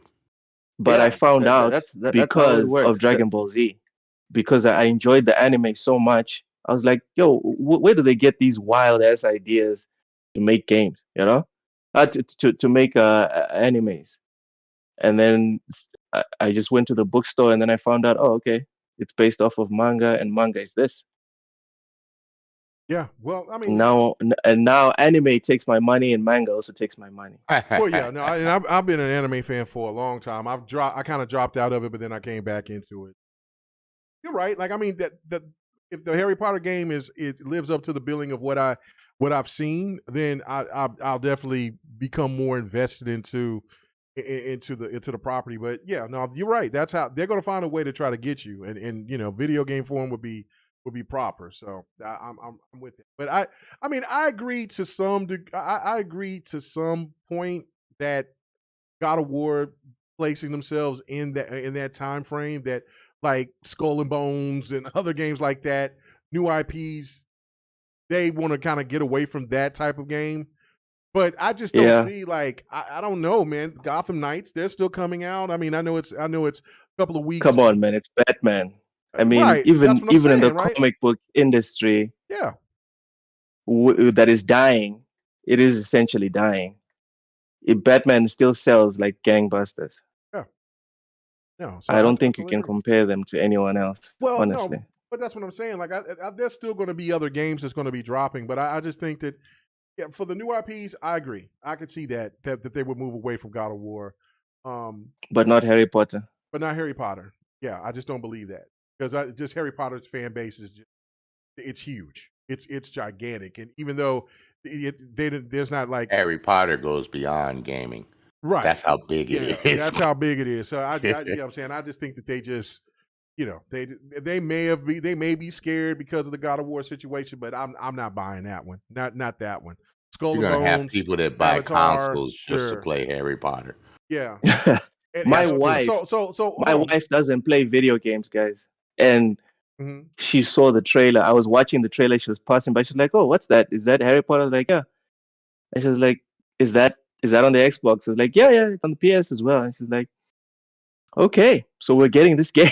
Yeah, you know what? My wife did too. You My don't wife even sat play. down and watched me, because I was telling her about it, and normally she'll get up halfway through the trailer or whatever and keep it moving. But she sat there and watched that whole trailer, and then she was even repeating some of the stuff. Oh, look at that! And then she was talking about something puff, some plant or some shit, and I was like, what? But Yeah. but you know what I'm saying? But that's the thing. Like, you know what I'm saying? If I get that game and then she sit there and see me playing it, She's she'll taking get over the invested. damn controller. Yeah, well, I don't know if she'll take over the controller, but she'll sit My back and woman watch even me knows play the it name sometime. of the fucking owl. I'm like, Yeah, the yeah, owl so has do a I. name? Yeah, I don't The even know. fuck? Yeah, like the plant, like the magic with there was a scene where there was a magic plant or something came out when you was fighting, and then one of the rooms, she knew the name of the room and the painting on the wall, and I'm like, damn, like, yeah, she into it like that. But That's kind of like me. Remember when I bought that got that Battlestar Galactica Deadlock, and I don't like RTSs at all. real-time strategy. But the name Battlestar Galactica made me buy that game. And that's what's going to happen with Harry Potter. As a Battlestar Galactica fan. So imagine all them Harry Potter fans out there. You know what I'm saying? Mm-hmm. It's going to be unreal, man. It can't hold with Call of Duty, but it'll come damn close. It'll sell. I think it'll sell pretty well, but I don't know. But anyway, and it'll be on all systems, so they're gonna make their money. Yeah, they're gonna make their money. Oh yeah, Xbox and PlayStation, so they're gonna make their money. Yeah, they're gonna make their money for sure, and especially that game comes out, it'll jump. It might get that opportunity where it could jump on sale for Black Friday because, well, not. I'm yeah, because it's coming out in February, right? Yeah, but not. I'm over here tripping. Like I said, I was thinking like it was still dropping on its regular date. That now I'm having a brain fart. It's time for me to get on to the next. But yeah, it's time for me to get on to the next. All right, so let's talk about the one where I started off the show with the trailer of. Oh, you had something else to say? Sorry. No. I'm sorry. I'm playing God of War. Oh. What part are you in God of War? I'm in Niflheim. I'm playing the lava challenges, and this shit is hard. Oh yeah, it could get tough. It could get tough. This is worse than the Valkyries. I thought the Valkyries were hard. No, Valkyries are way harder than that.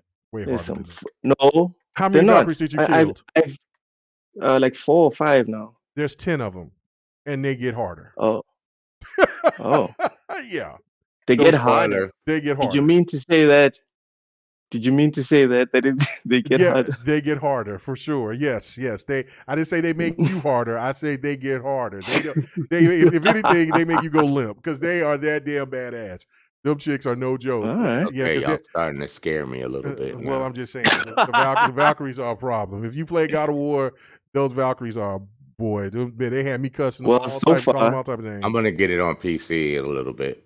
Yeah, no, it runs do great. it. It runs great on PC. I'm replaying it right now on my PS5 4K TV, and it's not a totally different experience from the original PS4 experience. But I'm telling you, man, it is worth it. I want to play it in triple screen, so I'm good. Oh my God, here we go. Oh, we ain't gonna get into that conversation. All right, let's talk about Forspoken. Let's talk about he's talking about his three PC screens. Forspoken. Okay. Okay. It's hasn't really. This is the crazy thing about lived up to expectations. Yeah, there's. I was on a podcast with some PlayStation guys, and they were roasting the game before this ad came out. Now, yes, I saw it last year, and I was like, "What the fuck is this? There's no way this game is gonna come out like this. This must be like some joke or."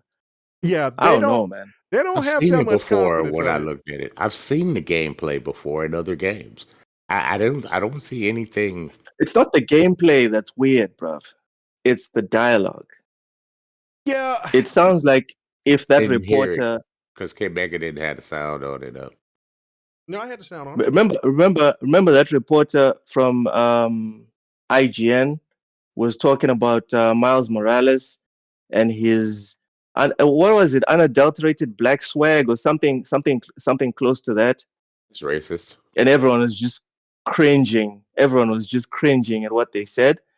Imagine that IGN article, but now it's a game, a full-blown game of just that. That's another point to this. That's also pretty bad. Is that the director of Forspoken said that the character walks with this hippity hoppy style. Oh my God. And so the ad itself, when it plays, it is it's very particular, right? Like, I mean, it's very, I don't know. She's unique? supposed to be a New Yorker, but she sounds almost maybe Valley Girl. I don't know, man. But it just. I read the interview. Another word that was used, but she's in the forest. Another word that was used is urban in the interview. I was like, dog, what the fuck? None of the This has to be like some YouTuber memeing, pretending to actually work for Square Enix. There's no way someone that actually works for Square Enix doesn't know the history of the gaming community and just woke up and like, yeah, let's do that. That's There's no exactly way. what they did. That's exactly what they did. That's the problem right there. Is the game, the director, the people who did the writing, everything except for the actress is the actress is an African American female, which is very very excellent because we need more Stunning and brave people like that. But if you think about the history, K-Mega, real quick. Square Enix has never done good with African Americans the way they look and the way they sound. They've never done it. Well, this girl looks fine. Her character looks good actually. No, I'm talking about. I mean, her demeanor. Talking about representation. Yeah, her representation. Yeah, her representation. She's like a caricature of. I'm sorry. I just wanted to point that out. That's all. Okay. Go ahead. Sorry, K-Mega. Okay. No, I'm just saying, like, the problem is that if you're going to have a dialogue of a person with color, right, you have to have someone there of color to talk about someone of color to a certain extent. Like, even, okay, so for instance, like, I had a problem with the female character in Uncharted 4 that was that the black woman that was in that game. She was voiced by a white woman, but the fact of it is that yeah, she was voiced by a white woman. I had a problem with that. I made a video about it. I got a lot of hate behind it, but I'm like, damn, Sony, y'all couldn't even just. I understand that the woman that did the voice, the woman that did the voice acting is talented as hell. You know what I'm saying? She's great. She's amazing. Matter of fact, she played Kate. I think it's the same woman that played Kate on Gears of War 5. So or Gears of War as well, 4 and 5. But okay, but let's be fair. A black guy played Kratos. Well, Kratos. I thought Kratos was a black guy. Has always played. A black guy has always played Kratos since the beginning. Yeah, I thought. That's not the point. The point is, if a character has only been played by another sex, and that makes it okay, then technically, K-Mega shouldn't have said nothing about this chick from what's it, Uncharted. Because right. I just felt since she first it's the demeanor of an African American in the game, the way they talk, their mannerisms and things like that. Not going over the top with, I hate to say it, with ghetto mannerisms. Just regular people talking like they're African American. You know, it's hard to explain, but you know, you guys should understand where I'm coming from when I say that. No, you know, like all of us, we're African American. Well, we're talking plain, clear. He's not. Okay, he's not American. He's African. But how would you like someone? How would you like someone? How do you like those gangs? What the fuck? Come out. Oh my god. Okay, sorry, look. But oh my god. How many people have you seen come out to represent African from Africa? What? And their tone and demeanor did not represent what a true African sounds like or their demeanor and their attitude. It would be very hard for me to fight a depiction of Africans, right? As like in general, because we have 52 countries. And in each one of them, there's at least 3 tribes, which results in at least three different like accents in every single African country. So I'm not gonna purport to know what a true African sounds like. But in America, it's the same way. Different people live in different regions.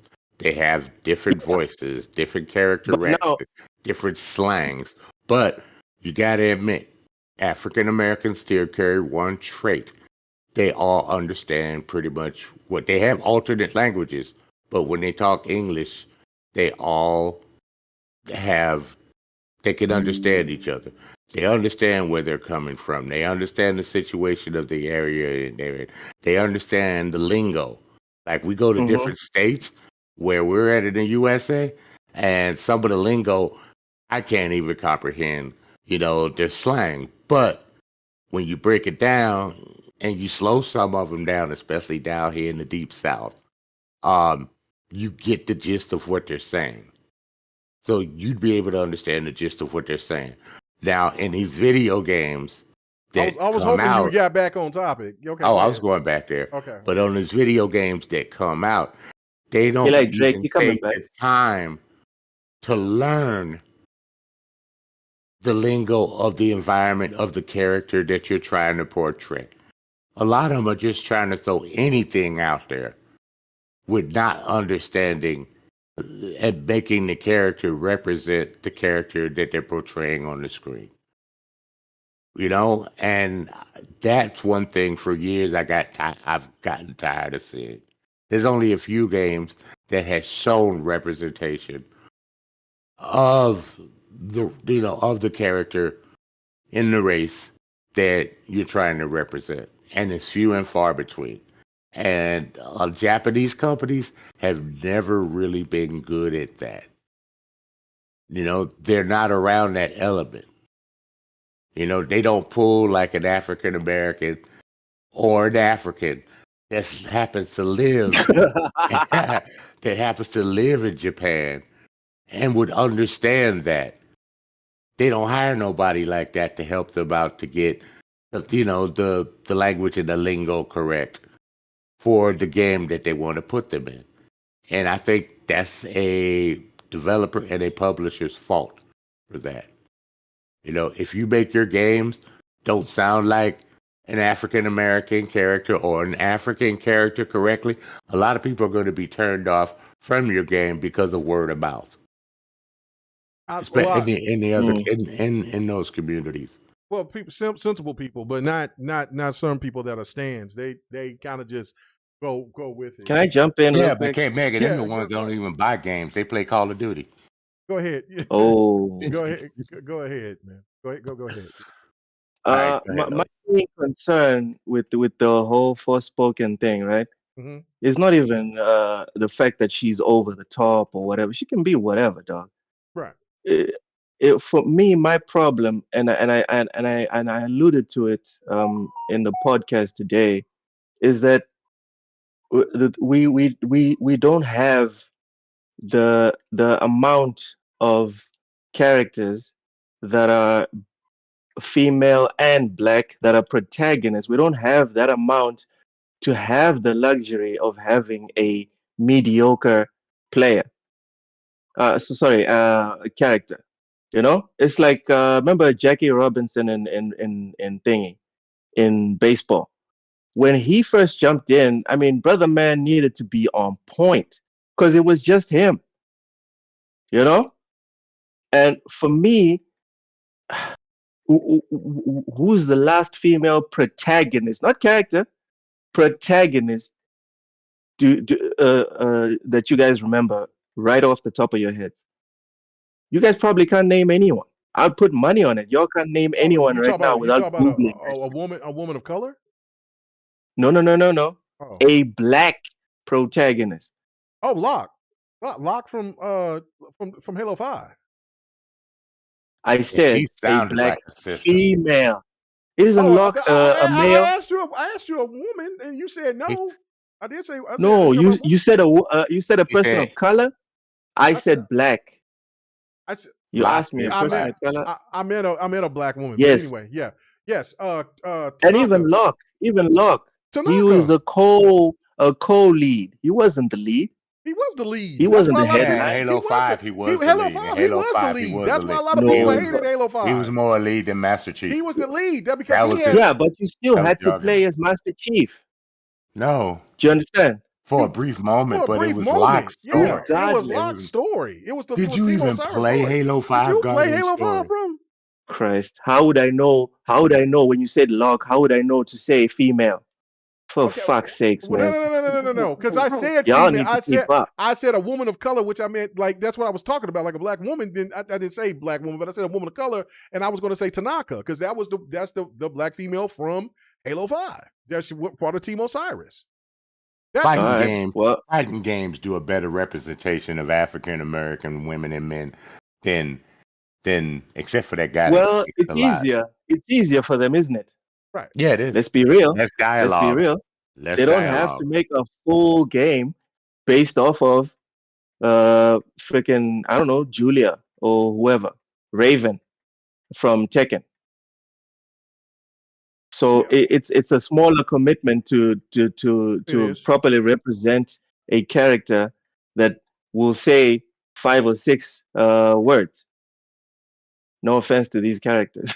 No. You're right. But okay, so let me. Okay. Hey, Lizzie said, somebody named Layla in Redfall. Yeah, but that's good representation. Is it out? It's not out though. That's the point. What I was trying to make. Regardless, let's be honest. When was the last time? Like per year, let's be honest. Per year, every 12 months, we get 5 to 10 white male protagonists. I ain't got nothing against white male protagonists. I'm just saying, every year we get at least 5 to 10 AAA white male protagonists.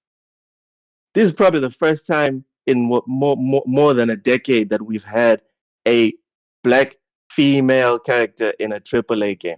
No, you're right. And okay, so all right, I'm gonna make my point on this, right? Okay, so because you guys was making a pushback on what I was saying about the white female playing as the black woman in Uncharted.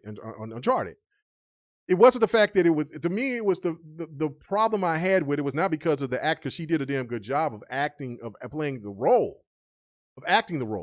It was the fact that, damn, can we not get more people of color to play those actual roles to be in there, to go ahead and represent that person? I got pushback for that, dude. I got pushback for that. I'm sorry. Go ahead. They're actors. They're there to act. You know what? That's what people was telling me, and that's fine. It's the same bullshit. It's the same bullshit with the people that are like, oh, it has to be a gay person playing a gay role. Okay, fine.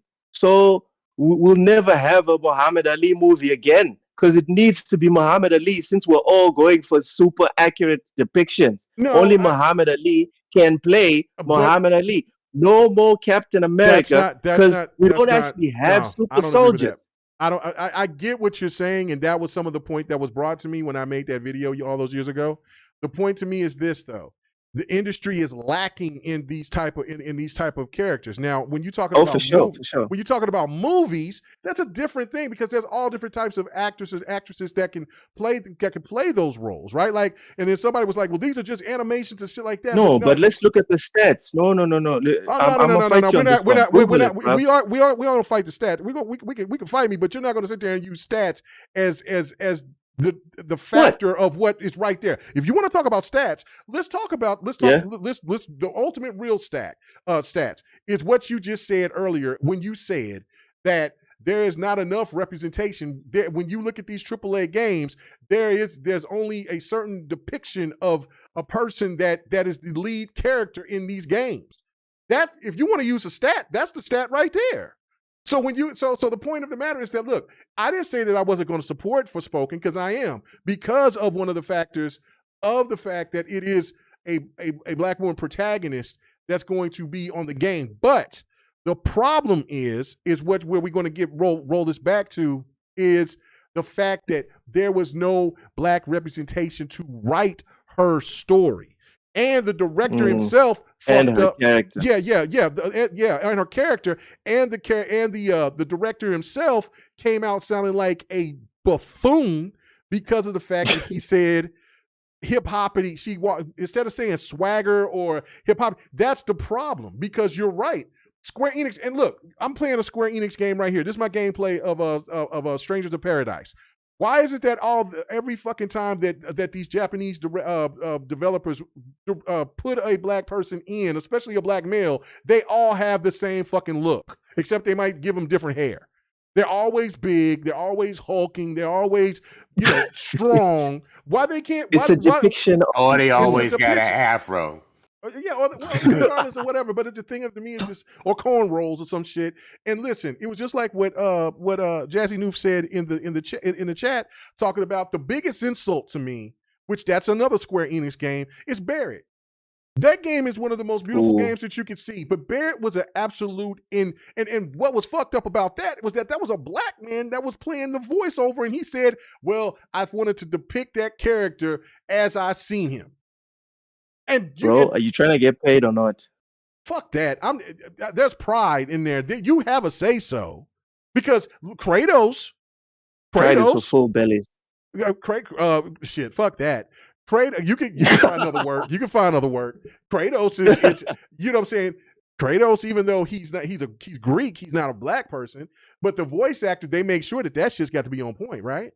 Why is it that they can't have other characters play on point if they're going to depict those characters? Now, I'm giving the gaming industry a thumbs up on trying to bring more equality in there, because there definitely need to be more representation all across the board, not only just with the black people, but just, Native Americans, Indians, everything, Mexicans, everything, but the point to me is that give the opportunity to let legends be made, like a Steve Downs and all the rest of them. If they're out there and they're doing voice acting and they do a fantastic job, let people of color play these roles and have writers and stuff write these games. If you want to put more people of color in, stop doing this shit. This is the problem where we had with the Juneteenth shit with the Halo situation, because they have all these people that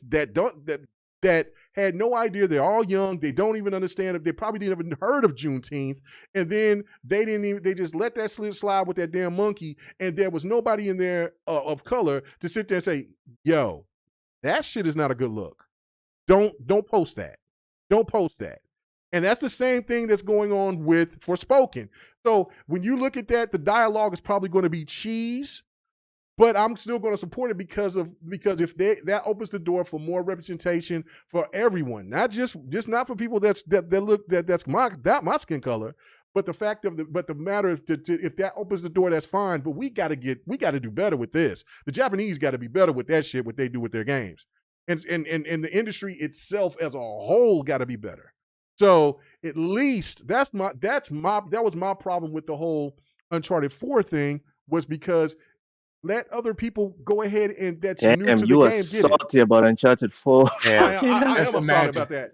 Just imagine. Yeah, but I just want. Oh, sorry. Yeah, I just want. No, I'm sorry. I'm on my rant, and I'm going to be done. I just saying. Have it. Stop it. You had your rant earlier. Shut your mouth. I never really ranted today. I just got to the point today. That's all. You ranted your ass off. That was last week, dude. That was just now. Boy, your memory is. I don't know. We need. You can get some Geritol. I'm on them drugs, man. Yeah, see, you need to get a drink. Anyway, but go ahead. What was you going to say now? I'm doing my rant. Just like perfect representation. Far Cry 6, the black protagonist in that game. I didn't play it, but I saw lots of gameplay. I even watched you when you streamed a little bit. Mm-hmm. That guy was perfect. You need actors like that can portray. I know he was part Cuban, but you need African Americans. Well, the game is more about like Cuban, so yeah, that's why it fit perfectly, right? But most times they get that stuff wrong. You can hear the fakeness in most of the voices on games like that are built in Cuba and things like that. I've seen it in oh my God, Rainbow Six Vegas. When they had to go to the town.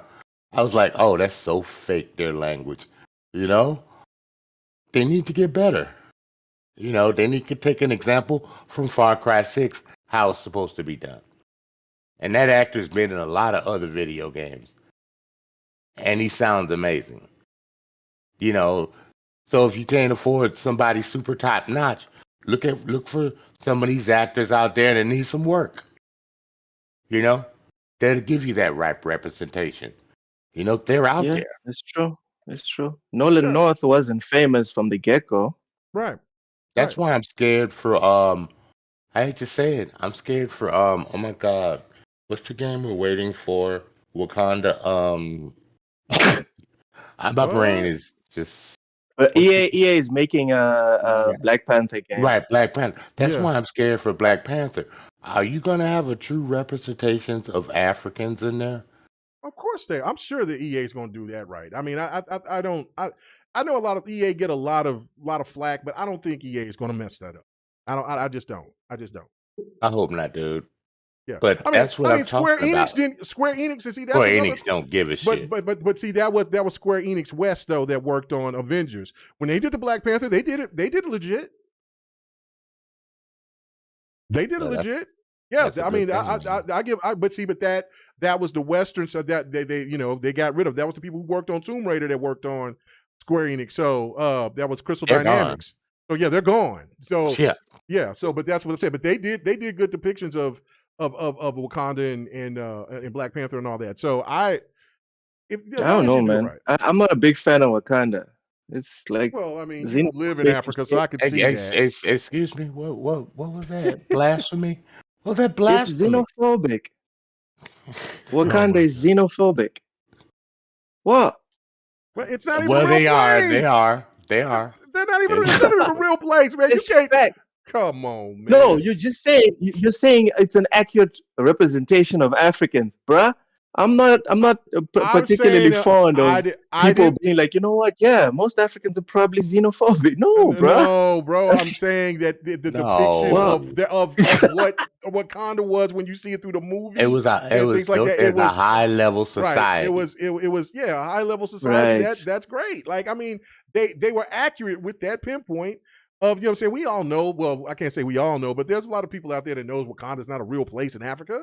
I mean, so again, I remember when the movie came out, there was a whole bunch of people. But shit, I feel you went to Soldier, Wakanda forever. Shit, like, you know, that made a lot of black folk feel good. Shit, hey, no cap, boy. Oh man, look at shit. That made a lot of black folk walking out that movie forever. Like, shit, I'm gonna go give me a dashiki. I'm gonna go ahead and make them good. Make Wakanda for great again. Yeah, make Wakanda great again. That was like classic. What's it? Surface level satisfaction. If I ever saw it. But no, bro, come on now. No, man, that made everybody feel good, man. That was a great movie. Yeah, no, I'm not saying it didn't make anyone feel good. I'm just saying, surface level.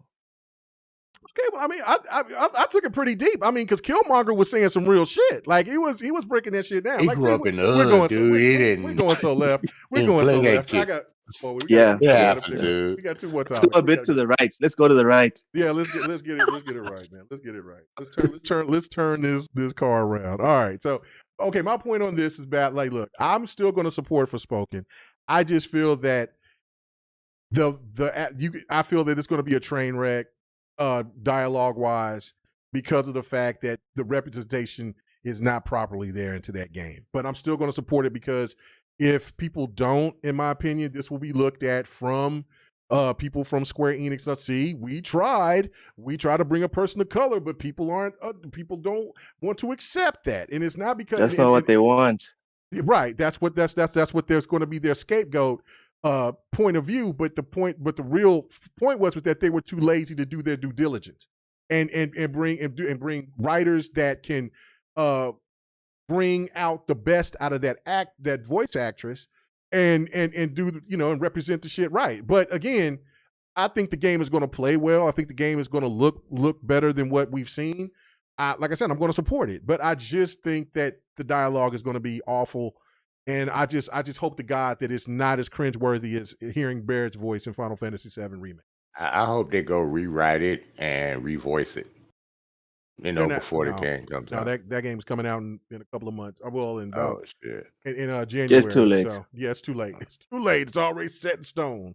It's on some Russell Westbrook missions, guys. Just take it. Then it's winning. Then it's winning. Oh shit. No, it's not. It's not winning. It's losing. It's losing with a proud.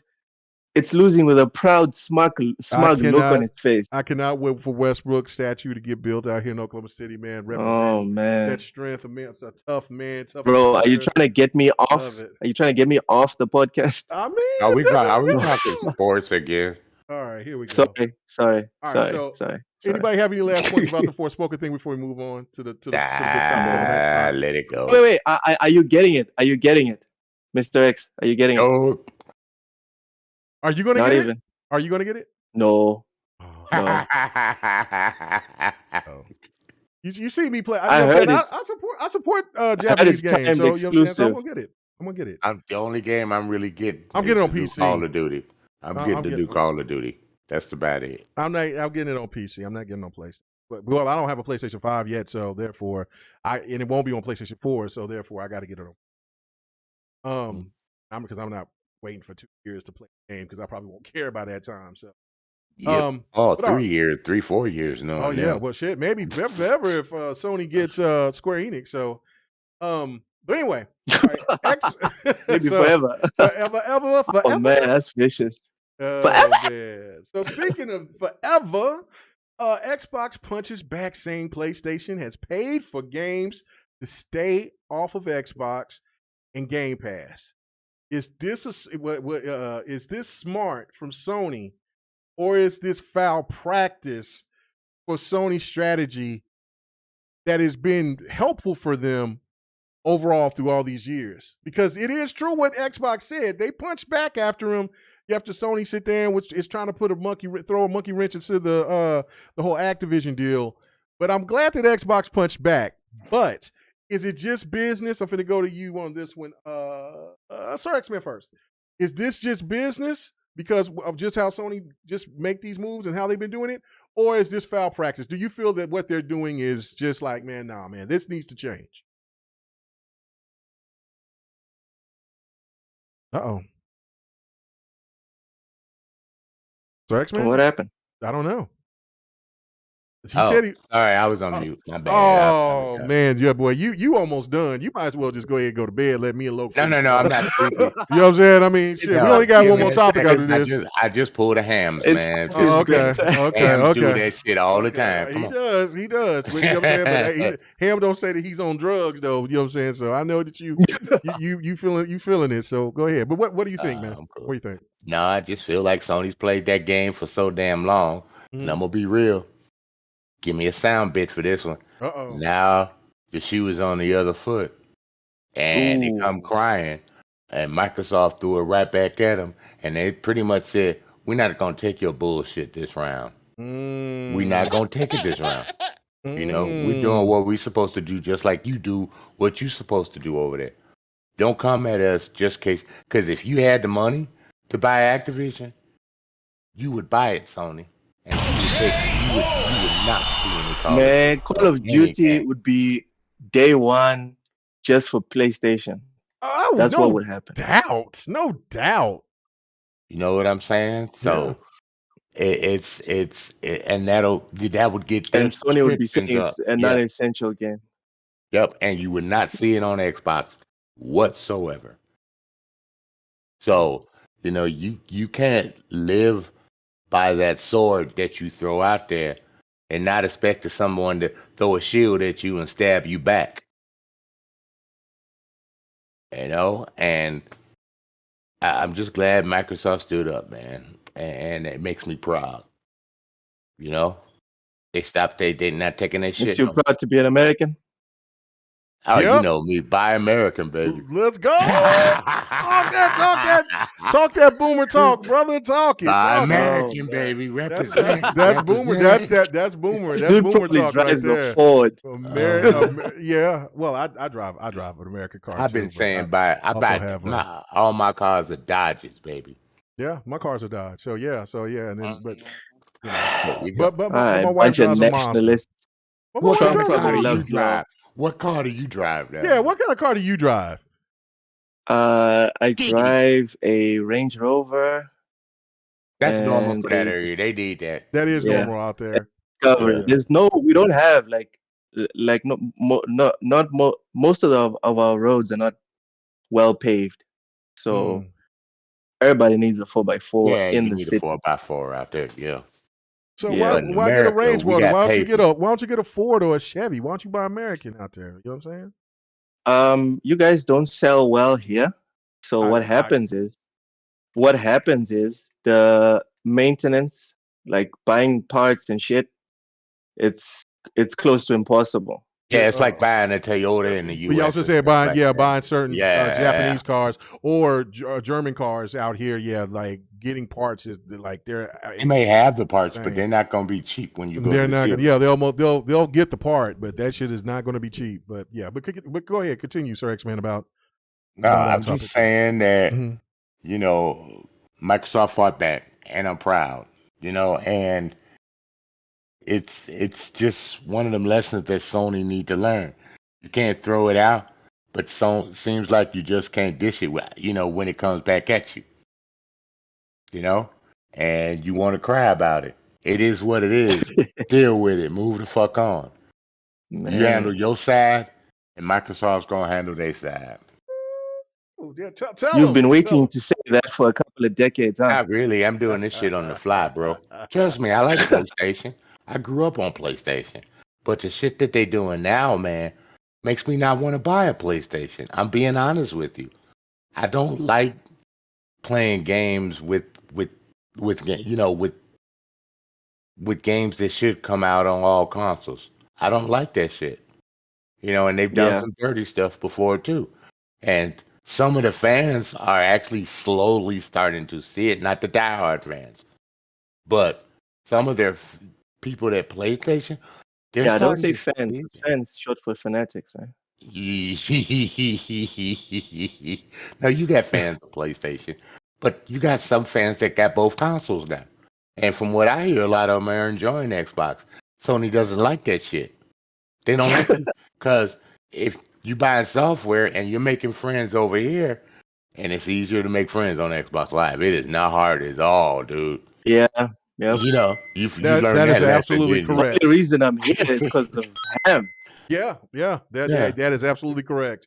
As a former PlayStation stan myself, the Xbox changed the game for me because I was late to the online party, so I know. Absolutely right. I remember I was there from the beginning, so it's different for me. I still got friends. I got their numbers from the OG Xbox. We get together still sometimes, you know. But when you make friends, you're gonna go play where your friends are at, even if you got to pay for Call of Duty. I'm gonna give an example. So I put in Mooch. Mooch has Call of Duty on the Xbox and PlayStation, right? Mm-hmm. But he plays Call of Duty more on Xbox than he does on PlayStation. Because that's where the homeboys at. It's where the homeboys at. The people they started with. And I feel the controller is just more adaptable to a shooter. Yeah, it is. I used to be used to the PlayStation controller. My son's friend brought a PlayStation controller over, and it just didn't feel right to me anymore. I miss that inverted, pad at the top. I miss that analog stick at the top, man. It's just so much more comfortable for me. I use the analog stick on the PC. I tried to I plugged my friend's PlayStation controller up, and I tried to do it. It didn't feel right. You know? I mean, I'm just being honest from my perspective. And I grew up with PlayStation. I still got a PlayStation 1, 2, and 3. You know, so I've been there. But for Sony to cry like this over a game that's going to be, and it's going to be on your console too, so there's no excuse. In time, one of ours is going to be free. One of yours is going to be paid. You have to pay for it, on their side. That's on you. Maybe you can work some deal out with Microsoft to make yours go day and date, just like Microsoft does going to do with gamepass. You work some deal with them. Microsoft is flexible. They'll do shit like that because they're still going to make money on all the DLC, all the add-ons. But no, you want to cry instead of trying to work something out, just like you do with any other publisher. Sony's being short-sighted again instead of looking at the bigger picture. You're going to get a better game from Microsoft, a better Call of Duty. You're going to get better developers because Microsoft can throw, more people into the game. You're going to get better servers because you had Azure servers over there, which Call of Duty will probably run on, so you're going to get smoother gameplay. But you're not thinking about that. You're thinking about your selfishness as stopping something that you could not afford to buy. That's you.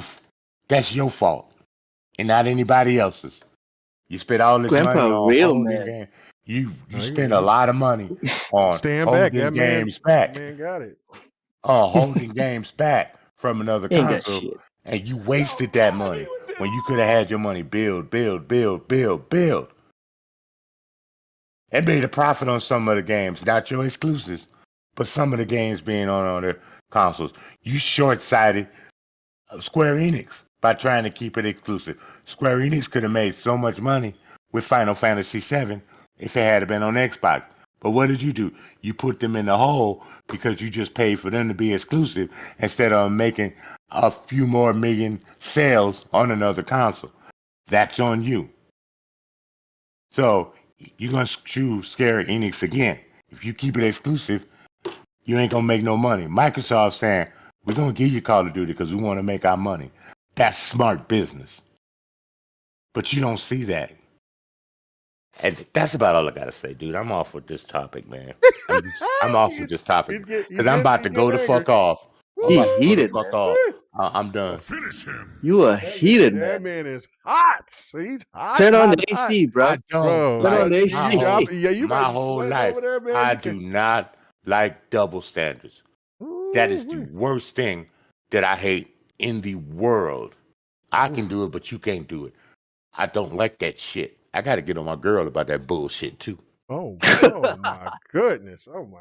But you know how women are sometimes. They do shit like that. Oh shit, man. Okay, all right. Anyway, We getting personal too. Yeah, you get personal Over too, fucking PlayStation. Yeah, Really? PlayStation. Nah, I wasn't over that. I was just giving an example, man. Giving an example. Oh, okay. But go ahead. But go ahead, Loke. What do you think, man? I mean, do you agree with Sir X-Man, or do you have a different take? Man, so many layers. I'm glad we got time today. I'm glad. Yes. Listen. I'm conflicted with this one because first off, everyone knew that Sony was doing this. Square Enix and all these other companies that were giving Sony third-party exclusivity were not doing it out of the kindness of their heart. No matter how much money they were making on PlayStation, there was really no benefit to them just completely ignoring the Xbox. There was no benefit, and Nintendo as well, because Nintendo also has the largest player base in the world. So from that perspective, it's like, yeah, I mean, we kind of knew that this is what they were doing. No one should be surprised. But my concern, I'm going to try and defend Sony here for a bit. My concern of why I would say maybe it's not so bad that Sony is buying all these things and slowing down the inevitable march of the biggest gaming company in the world, is exactly that. Microsoft, like I just said, are the biggest gaming company on the planet in terms of size, capital, cash, market capitalization, everything, dude. The only thing that Microsoft doesn't have is a console that sells more than all the other consoles. That is it. And if you look at the amount of money they have and that they can keep throwing at this, I fear for the future of gaming if Microsoft becomes the equivalent of Sony. Because Sony are like almost like the caretakers of gaming right now, or what's considered. What? Let me finish. I am. Sony at the moment are almost the de facto caretakers of AAA video games, whether we're talking about design or just adoption. Adoption of their belief or belief structures in terms of game design. So I fear for a situation where Microsoft is the de facto number one company because they have the money to price everyone out. Sony does not have the money to just make Nintendo almost irrelevant. No matter how successful Sony become, they can never do that. Microsoft have the money and the infrastructure cloud-wise to do that long term. And no matter what you say about how good the Microsoft games have been, monopolies are not good for anyone. Sony don't have the ability. We all agree that they would love to do it, but they don't have, not even in their wildest dreams will Sony have a financial year like Microsoft just had. So, yeah, that's my take on it. We all knew Sony was doing this, but if they go toe to toe, if we have a fair fight, so to speak, Sony's got no chance. And I'm not sure that long term the gaming community will benefit from the destruction of David. Oh my God! Hey, I've said this real quick. I said this yesterday, and I forgot to. Microsoft is worldwide.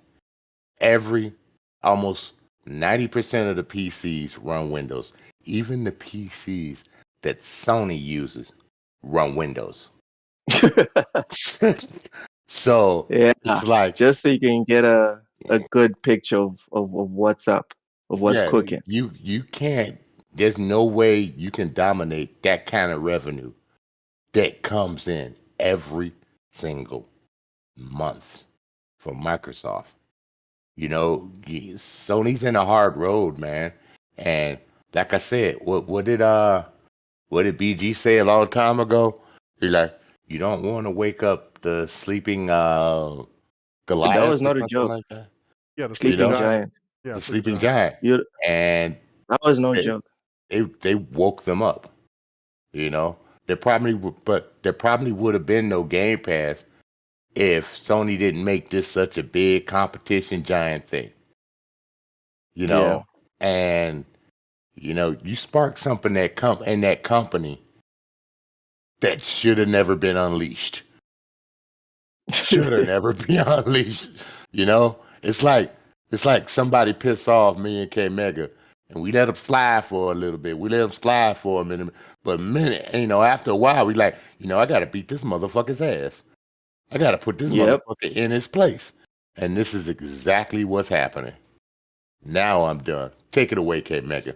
All right, so like Loke said, there's so many layers to this, right? Like for both sides, to peel off. Yeah, and so I look at it from this standpoint now. So I'm not going to say that everything that you were saying, Loke, was wrong because it wasn't. I don't want any company to be the monopoly of gaming because that is not good for gaming. But I don't know if I would consider Sony David just because of the fact that no okay, because now when you talk Microsoft could buy Sony twice. I know this now. You know what I'm saying? When we talking about big bank take little bank, yes, the money aspect of it, yes, Microsoft is much more out there than Sony is, but Sony has had a hold on this market for over 30 some years, and the fact, it's over 30 years. And so this is the factor. Sony has been dominating in certain points, if not all of their tenure since they dropped the PlayStation 1. And even back then we were ignorant. You know what I'm saying? We were ignorant about how Sony played, how they played the game. So, when I look at this shit, it's business. It is business. It is tacky, but it's business. And we didn't care about it because we didn't know about it. Now that, we've gotten older, us, our nerdy asses is now we all up in the business and know about, we try to talk about the numbers. Everybody is a shade tree analyst and this and that, so forth, right? but the reality is that PlayStation has been played the game for too long with these dirty tactics. And even though, like what you said, that it's not, you don't want Microsoft to go ahead and just take this whole thing over, but they screwed up so bad by trying to finish off Microsoft, because they know if Microsoft got fully behind Xbox, it would be a problem. And so they tried to finish them off. And that got the attention. And of course, how this whole thing plays. Phil Spencer got in at the right time. Just it's a lot of luck, but it's also a lot of a desire to want to win. And Phil wants to win, even though he got this nice demeanor, and a lot of people think that talked about how Xbox was this, Xbox. Phil was not liking that shit at all. Like, we're soft. What? Are we soft? I'll show you soft. Yeah, well, yeah. And when he talked to Sadia, he made that point of saying, "Look, we're all in or we're all out." Because I'm tired of hearing this that we're soft shit. Are we soft or are we not? Because I'm not trying to be behind a company that's soft. Are we going to be? I need your backing. And Satya, everything else that Phil said with his crew and his team, they worked. They had it perfect. And Satya came out like, "We got you." Microsoft was going to have you. Sony did that. Because if you looked at that documentary, they've had this beef, this like low key beef. Like they shake hands. They know how important the industry is. They all kind of want to be there. But the one big thing was that Microsoft was kind of go lucky about it. You know what I'm saying? For so many years. Yeah, we could. I mean, we could do this. We could do this with them. Okay, they're fine. But Sony was trying to hit them with the coup de grace blow, and they almost did. Yep. And that woke up Microsoft. That woke up all of Microsoft. And then they said, "Yeah, we got you. We're gonna get it." Yep. So Sony fucked it up. Sony's the one that fucked it up, and that reign is almost over. They brought the 360 days back, came mega with Microsoft. It's going to be worse than that. It's going to be worse than that, right? And all this foolishness, bro. They already. Nah, man. I'm preaching. I'm preaching the gospel. Let me go ahead and get this garbage out of here. You know what I'm saying? This channel. Everybody's got to come in here with that garbage. You didn't come in Xbox and stuff yesterday. Anyway, but yeah, no. This is the problem overall that Sony caused. Sony tried to finish them off because think about that lineup that they were going to have at the launch of the PlayStation 5 compared to what Xbox Series X was going to have. They were going to have Starfield. They was going to have Miles Morales. They were going to have, well, I should say in the 2 years span, they were going to have Starfield, Miles Morales, Returnal. Nobody didn't know Returnal was going to be the hit that the cult classic that it is. Ratchet and Clank. Then they got Final Fantasy. They got Final Fantasy locked down. Then they're bringing in their old IPs that, you know what I'm saying, that's now they're putting their games on PC.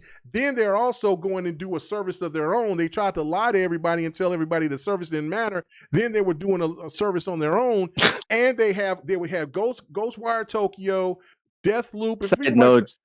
Side note, I'm having so much fun watching accounts that for years said Game Pass was not good for gaming. Yeah. And it's horrible, etc., etc. Yeah. Motherfuckers now capping for PS Plus, man. Best value. Capping. Etc., etc. Right. I'm like, bro, what? That's what I'm saying. Sony had a plan to finish Xbox off completely because Xbox was reeling. And then now look at this shit. That Activision deal sit there and set their ass on. What? They're buying a publisher, not a studio, a publisher. You mean to tell me these motherfuckers is buying a publisher? No, that can't be real. They're buying, and now they crying. And one of the biggest publishers. Boy, they are crying their ass off. And they threw their studio. They threw all their studios under the bus, saying none of their studios can make a game comparable to Call of Duty, and it's a big ass mess. So I am happy that Xbox punched back, saying, "Look, Sony's been playing these bullshit ass tactics ever since they jumped into the market. They killed consoles because of their strategy. So if that's not a monopoly, I don't know what it is. They damn near had Nintendo put on ice. They made poor Sega become a third party, and then they almost made Xbox become a third party. themselves. Yeah, if they weren't Microsoft run, then I think Xbox could be dead today. Yes, that's what I'm saying. That's a very real possibility. So again, Sony is not David. Money wise, yes, but the strategy and their dominance for so many years, they are now PlayStation. Think about this for a second. PlayStation's name is iconic like Nintendo's. Think about this. When people say Nintendo, they say PlayStation with it. They say the PlayStation, the Nintendos, the PlayStations. People still ain't put Xbox. Now the one crazy thing that people will say Halo is so iconic that people will say Halo, but before they say Xbox. But that's about to change. When that Call of Duty hops on there, Xbox is going to start making that shit pop. So that's why I look at this and I'm like, yes, fight back. Make it happen. Yes, do I know that Microsoft is a big conglomerate and they can't be trusted? Absolutely. They're a big ass company. They speak well. They do as well. Long as you acknowledge that there's a risk. As long as you acknowledge that there's a risk that we're all gonna get shafted if Microsoft becomes like number one in gaming. I'm not saying this because I've got a problem with Microsoft. I have an Xbox. Yeah, no. I have an Xbox. I play it, but I like the idea of parity, and but it hasn't been parity. That's the problem, though, Lo. There's not been parity. It hasn't. It hasn't. It has. No, it hasn't. It's not been Nintendo parity. Still exists, man. The big three is here, right? But in all sense, if there's real true parity, then Sony wouldn't lock these games down. Nintendo is a Japanese company and they can't get certain Japanese games? What kind of shit is that? There's no parity. Sony has played this game too goddamn long and has been too dirty with it. And that's why Nintendo would say, do what you must. Kill the beast. Kill the beast. Nintendo is with Microsoft. Kill the beast. Nintendo is the only other person that can snatch up Phoenix. Nintendo knows that Microsoft ain't gonna fuck with them. But Sony's gonna get this work. You think, and just think this, and just think. I'm just being real about it. You know what I'm saying? You know what I'm saying? Sony could be the console leader for the next 20, 40, 50 goddamn years. But this is the thing right here. Is this right here? Sony has played this game for too long. They will feel, man. If they stop that damn deal from happening, if they stop that deal from happening. What do you think? What do you guys think? Do you think Microsoft is going to roll over? I see it. I'm going to read it. Okay. Do you think that Microsoft / Xbox is going to sit back and just roll over and take that as an L, or are they going to be extra aggressive? Okay, so you say hell no. What do you think, Lo? People in the chat, what do you think? I think Microsoft, regardless of whether this deal closes, ain't done. Microsoft, they're going to do to the gaming community what they did to the PC community. They're going to try and gobble this shit all the way up. Yeah, I don't believe that's what I think. I don't believe that. Well, hold on. Let me read the super chat. And then, because for Runaway Dragons, what's up with you, brother? I was looking to see for you, but I didn't know if you left the Discord or whatever. But I appreciate the message that you gave me. But anyway, he says, and get your leg right, brother. He said Sony poked the bear. The bear woke up. Let's play big bank, take little bank. Sony threw around money, but they can't do that with Microsoft. Gotta pay money. Gotta play money. You can't. You're on the same page. You're on the same page with us all, boy. You can't. I agree. 108. The deal is over. This thing is going to happen. 98%. This deal is going to go through. But I'm saying in the sense of this hypotheticals, because Sony wants something out of this to try to derail Microsoft's scheme. And they don't even know. But see, that's the thing. They don't even know how Microsoft is trying to play this. See, the fanboys on each side, right? They feel a certain way about a certain thing. And I get for Xbox gamers, as myself, as a person that's considered an Xbot or whatever, you know, I'm pro Xbox, that, yeah, keeping Call of Duty exclusive is a good a stick 'em to you to Sony. That's not what but when you really playing your position, when you really doing power moves, You sit there and let them pay you. You let me, and hold on. Sir X-Man, you said something about this, and I didn't even think about this.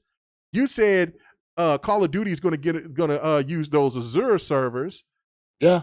For Call of Duty. Call of Duty's always been half-assed with their servers.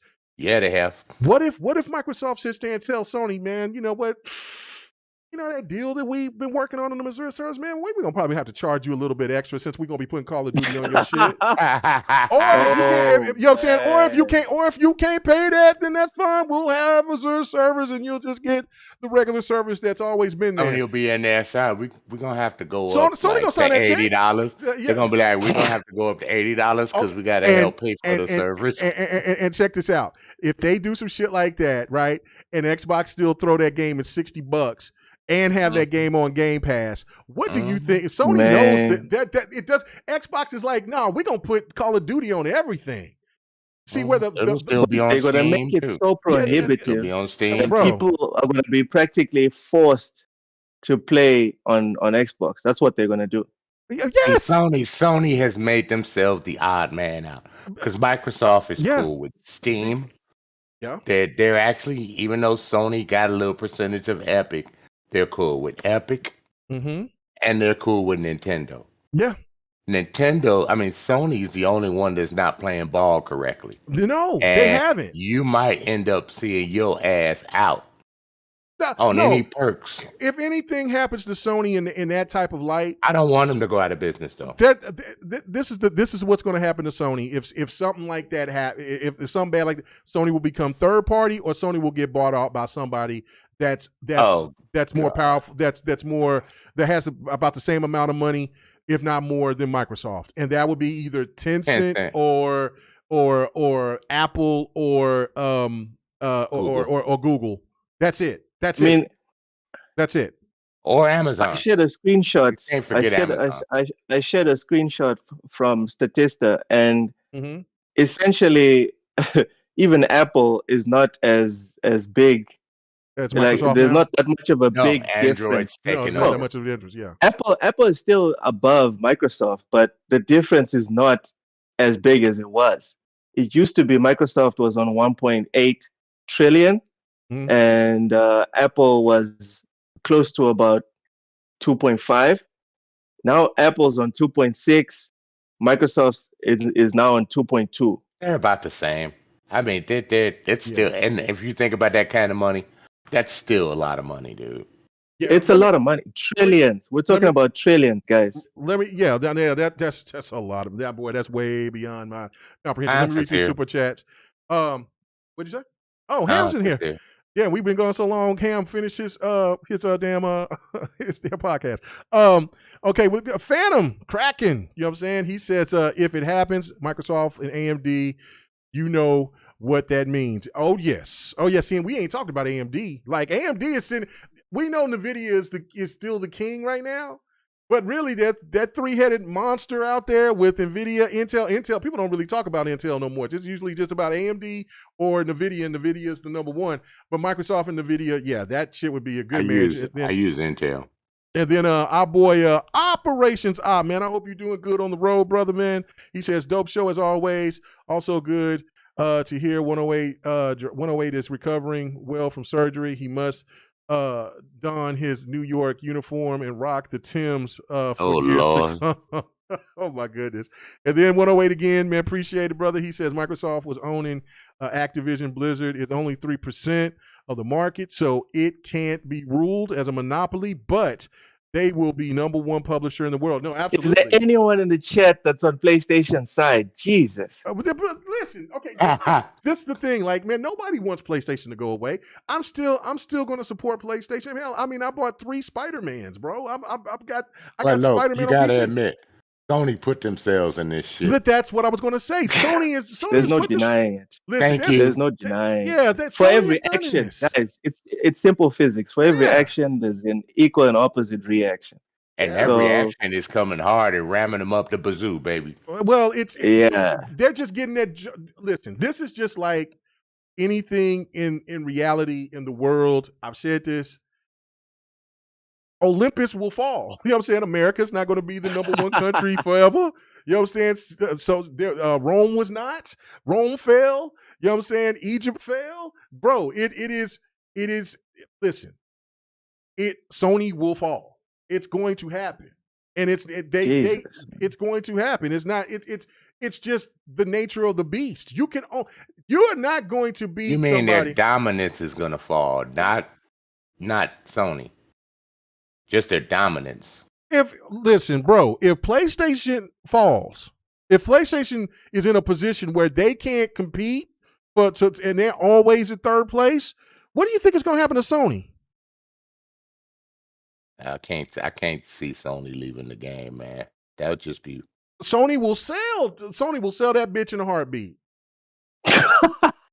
And they'll end up going out of business because PlayStation is all they got. I mean, because PlayStation got TV. I mean, Sony have TVs and everything. They'll be fine on that end. They're not making no money on those Bravia TVs. Dude. Yeah, they're making money on the TV. Their TVs are good quality stuff. I got plenty of Sony stuff to cap for them on that. You know what I'm saying? But they got too much competition out there right now, dude. Well, they do. That's what I'm saying. But they'll become probably like RCA or Panasonic or you know what I'm saying, or Hitachi or something like that. Or Gold Star 3DO.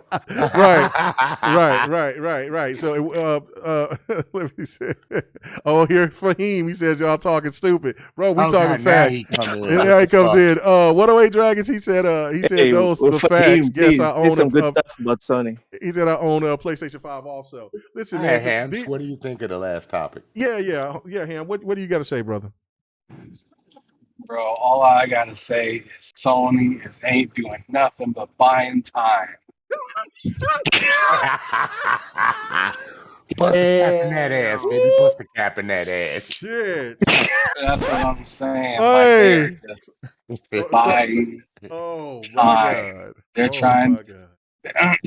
So I think Sony's still going to be around for a long time, and I don't think Xbox is just going to come out and just trample them like super quick or anything like that. Or even if that happens, I mean, there could be somebody else that joins the fight. You never know what's going on in the background. But as for Sony, like in this whole situation with them getting, I guess, caught or Microsoft telling on them about like blocking games from Game Pass, because that's what you guys are talking about, right? Mm-hmm. Okay, so that just shows. I mean, they said it themselves. They're like scared for like Call of Duty going to Game Pass and stuff like that, and then they've been blocking this stuff from going to Game Pass, and then they tell people, oh, you know, like the quality will diminish in the games if you go to a service. They're preparing their out. So like if their quality diminishes at all, it's Microsoft's fault, not theirs. Microsoft's.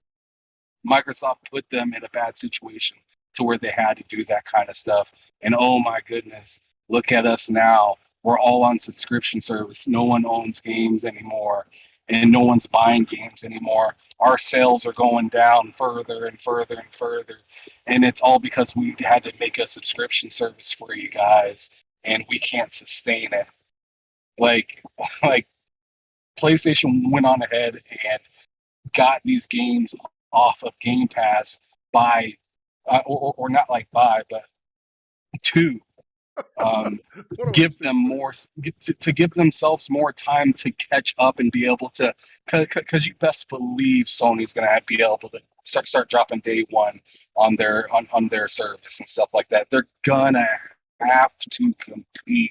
They're gonna have to. They're gonna tell everybody, no, we're not doing it now. But not that long ago, didn't we remember a publisher, what was it, WB, saying, oh no, we're not trying to sell nothing. We ain't doing nothing. We good.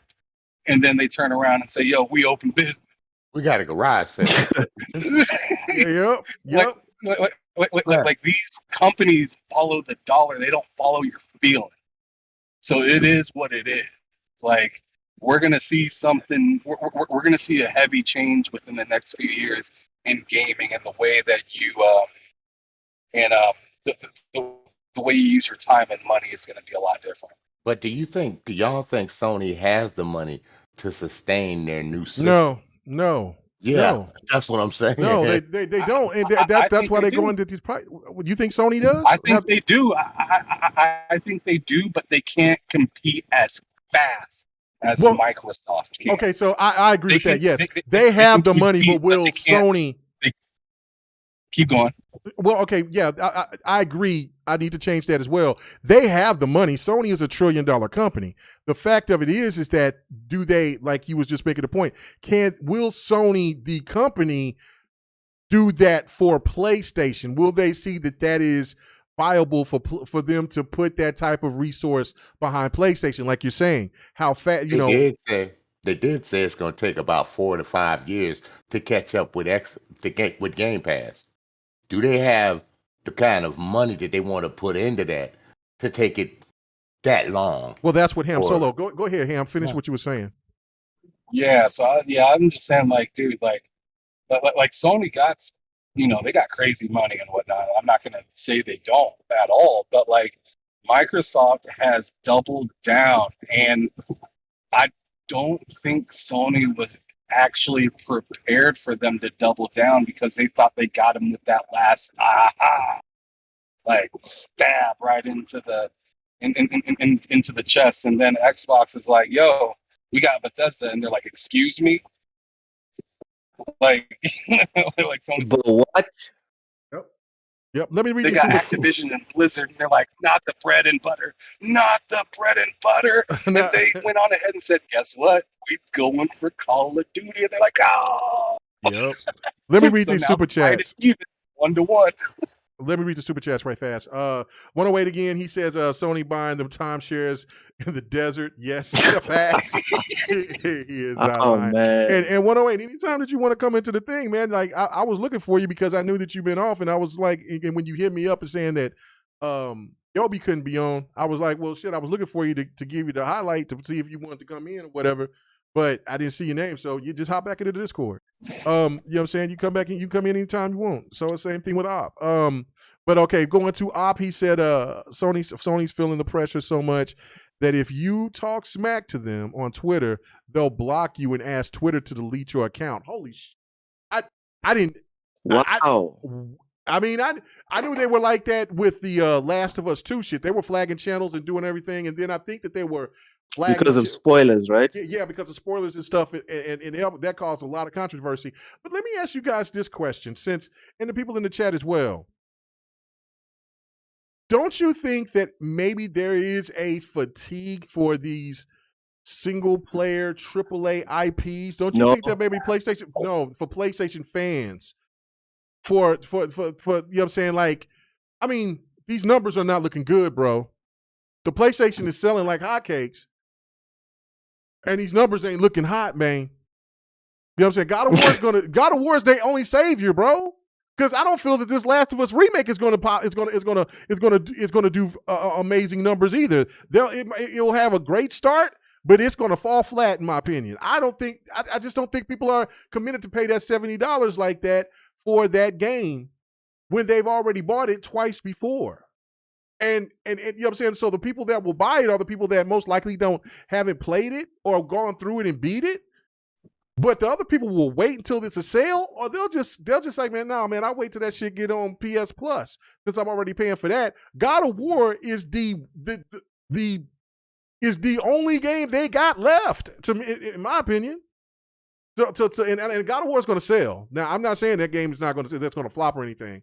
That game's going to sell. No, you're right.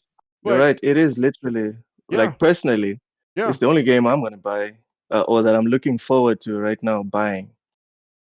Other than that, I might. I'm sweet. Yeah, that's what I'm saying. I'm just waiting for that shit to go to PC. I found Sony's net worth, and that even shocked me. What is it? Their net worth is estimated up to $45 billion. Mm-hmm. Wow. What? They're not $1 trillion company anymore? No, they're not. No, they're a $1 billion company, but I thought they were high billion. Yeah, but let me finish. Why its sale is worth $70 billion. Okay. Yeah, Jesus Christ. I didn't know they were that low. So Sony as a whole is $70 billion. No, 45, Microsoft could buy Sony 10 times. $45 billion, but their net worth sale, if they were to sell, it's worth Is 70 billion. And what did Microsoft buy Activision? Settle down, K Mega. I'm just saying, bro. This is not a Xbox, PlayStation. Oh my God, bro.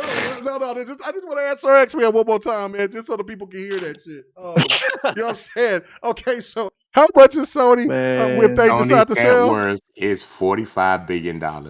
If they sold Sony, it's the sale price is $70 billion. And how much? And how much was the Bethesda?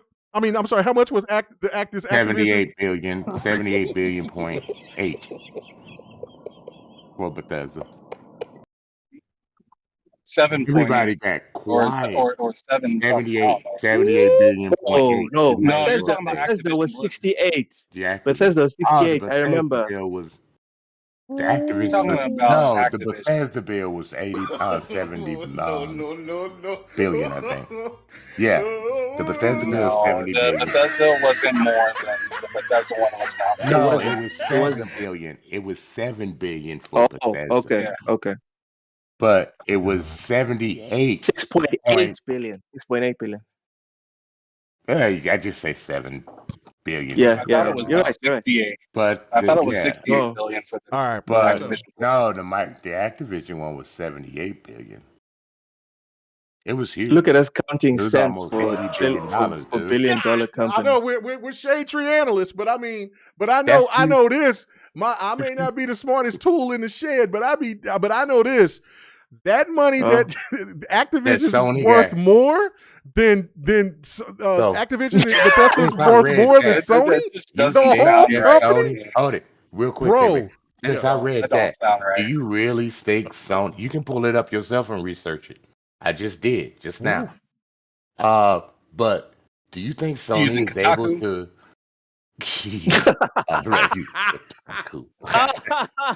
You are fake news, dude. I went to a few others. Jazzy Noob said 68.7 billion. Okay, so, but that's still, I mean, that's still a lot of money.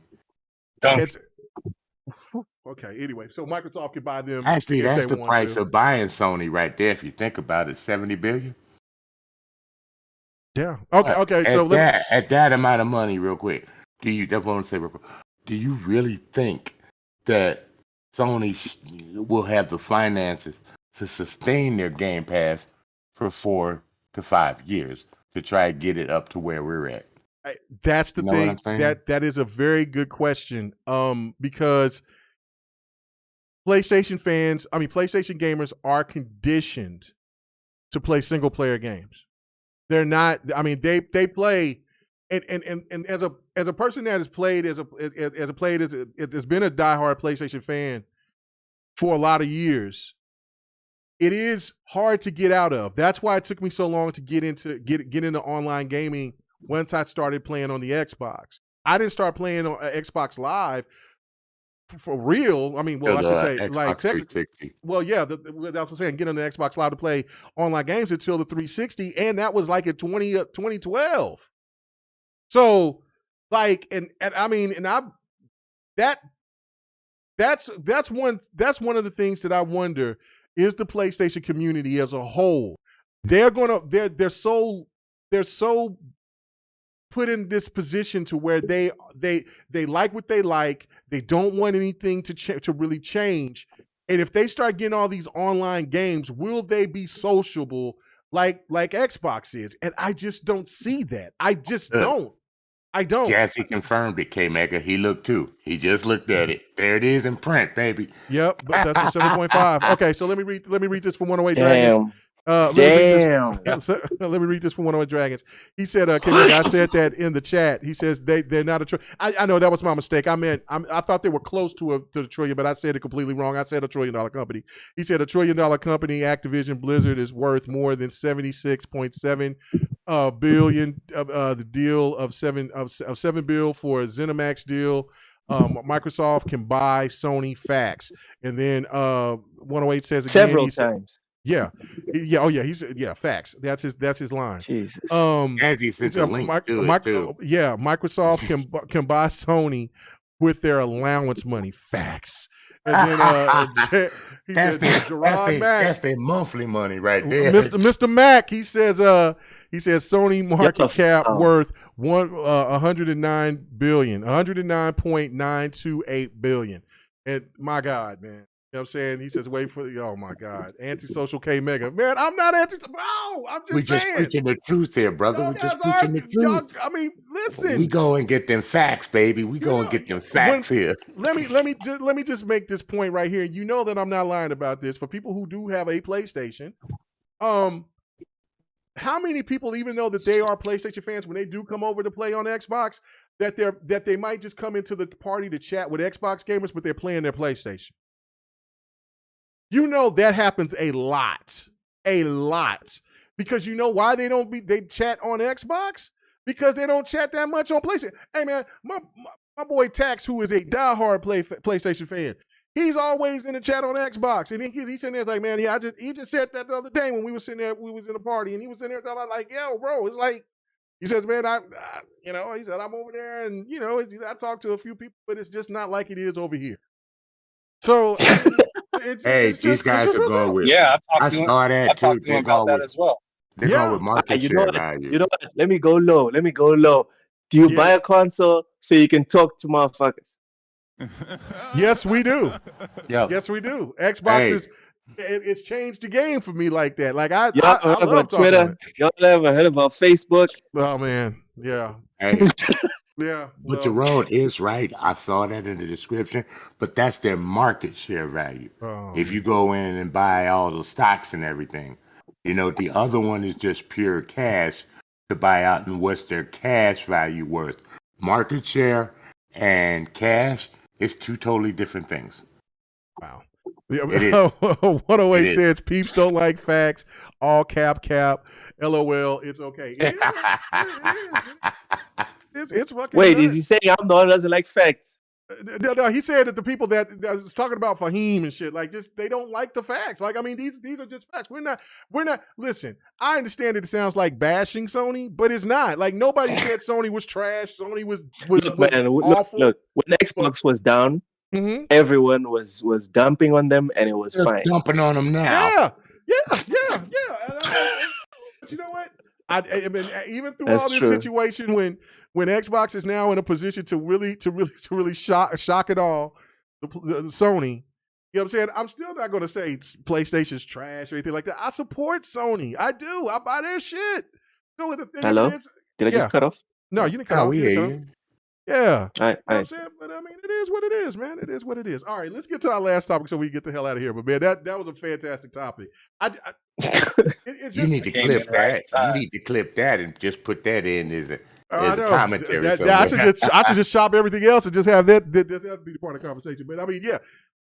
Sony's in trouble, guys. I mean, PlayStation's in trouble, man. You know what I'm saying? In the Even sense though of they're, like I said, they're being in charge, being ahead. Like, now, once that, how long do y'all give it? How long y'all give it before Sony start to lose that market share completely?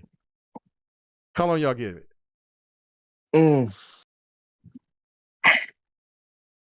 You know what? I think this console cycle, Sony's not going to lose it. Okay. Sony's going to have to fuck up a lot to lose their coveted number two spot. And they have it? Yeah, number 2 spot. Like, they fight. Yeah, they be capping for that second place. Bro, every day I see people losing their shit about, Xbox is on top, Sony's on top. Everyone knows. They're like, we're number 2. And I'm like, y'all are celebrating number 2 for real. We're popping champagne for number 2 right now. That's what's happening. That's what because Nintendo is. So you're like, go ahead, talk that. You got to remember this shit. Microsoft is a very, very patient company. They're not in no rush to be at the top. They will they'll wait for the next 10 years to become on the top. Well, they're showing some aggression though. If they keep doing what they're doing now throughout this console cycle, I think then they'll have the momentum to the next console the Xbox Like Series, the Xbox whatever the 360 fuck. did, just like what the That 360 one, did. that one is gonna that one will be number 2. As far as I'm concerned, all Nintendo needs to do is look at the specs for the Steam Deck and make it the Switch 2. Make it the Switch 2, and it's game over again for the next 10 years. Nintendo ain't scared of nobody. Nintendo ain't scared of nobody. Well, see, this is the thing, though. See, this is the thing. That's why I was they need saying to step their game up. That's why I was saying this. Why I was saying Nintendo was just throwing their hands aside and saying, "Microsoft, do what you do," because they don't want to be on Microsoft's bad side because they both. It's not like they hate Sony. No, Nintendo might hate Sony. I don't know, but Microsoft don't hate Sony or nothing. But you know what I'm saying. But Nintendo was like, shit. Why am I in this fight? We eating good over here, and we ain't even got no third party shit. Microsoft, you know how like when some real shit's about to pop off, and then the other person that's just sitting there, that's just watching the fight about to happen, they just kind of throw their hands up and step out of the way because they know that the shit's about to get real. That's Nintendo. Nintendo's like, the camera phone rolling. Yeah, but they putting up the cell phone because they's about to be world star because somebody's about to get knocked the fuck out. Like that's exactly what's about to happen. And I don't think it's gonna be Xbox is gonna get knocked out this time. So it's gonna be crazy. Yep. Microsoft wants you to buy 100 million Call of Duties on PlayStation. Bro. They can say cha-ching. Bro, you know what I'm saying? Yeah, what a way to give, bro. Thanks, brother. That's gonna happen. That's not gonna happen. As soon as Microsoft says Call of Duty day 1 on Game Pass, it's over. It's the beginning of the end. I give it. It's not the beginning of the end. It is the fucking end. I give it 5 years. I give it about 3 to 5 years. I give it 5 years at max. You know what I'm saying? Because this is going to be a long generation, and I think it's going to be before this generation ends. And that's it. That's all she wrote, Jack. Because you're right. That's the beginning of the end. Yes, sir. What you got? I think this is the last 100 million console sold generation. You could be onto something. In general, or just for Sony?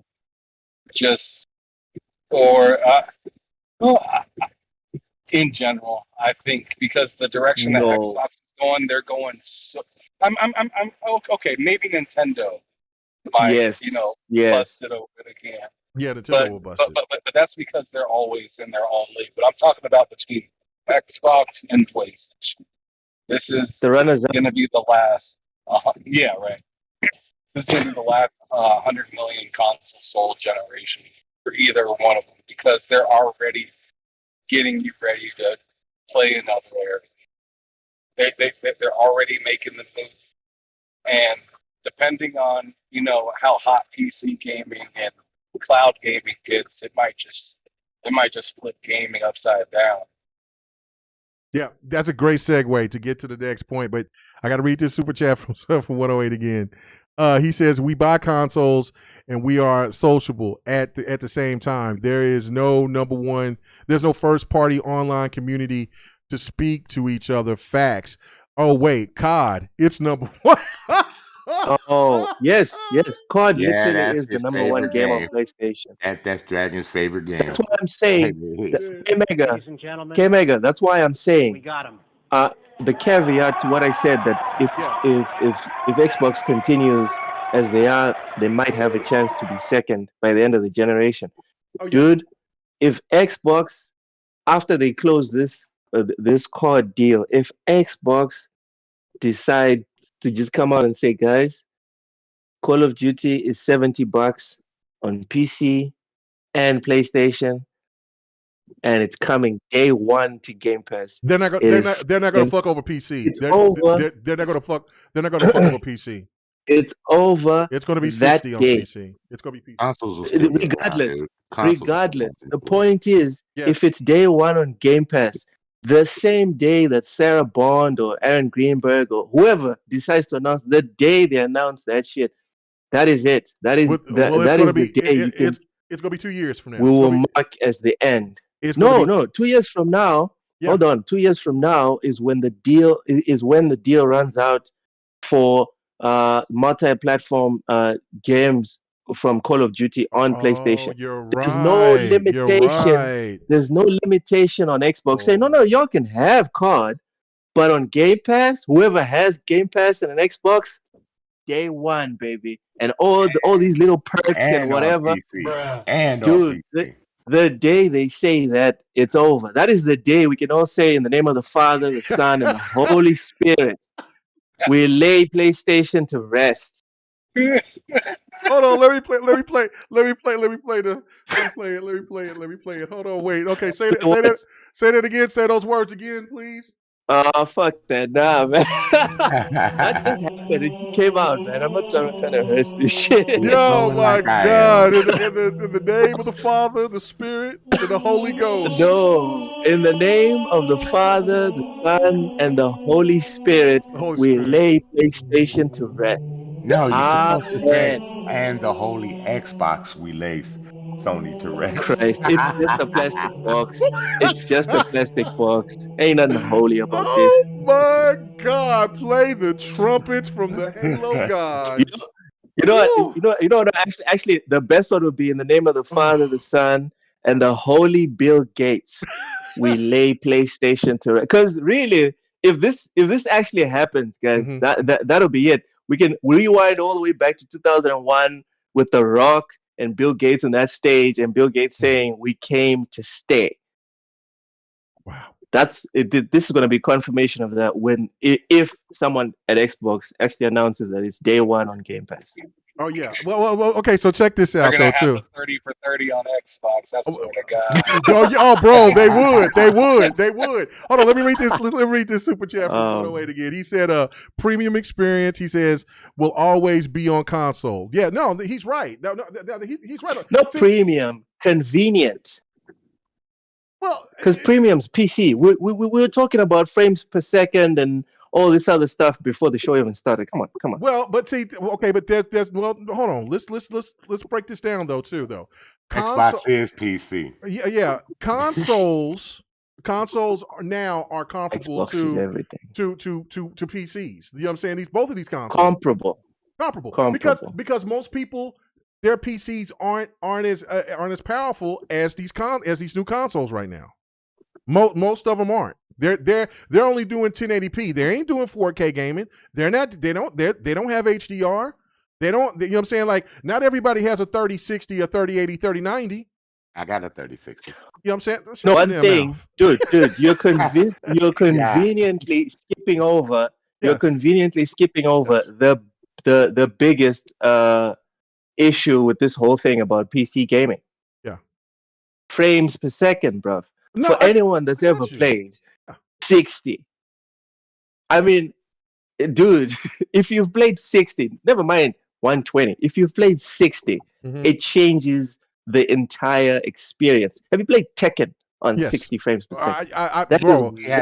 Playing Tekken on PC compared to playing it on the consoles, it's a life change. It's a life changer, bro. And that's for every single game. So still, I'm sorry, even these mid-range PCs can run most of these new games at 60 frames per second. No, I'm 1080p though. I'm 60 frames, bro. I'm understanding that, but consoles, fighters, racers, sports games, they normally go 60 frames per second anyway. Shooters as well.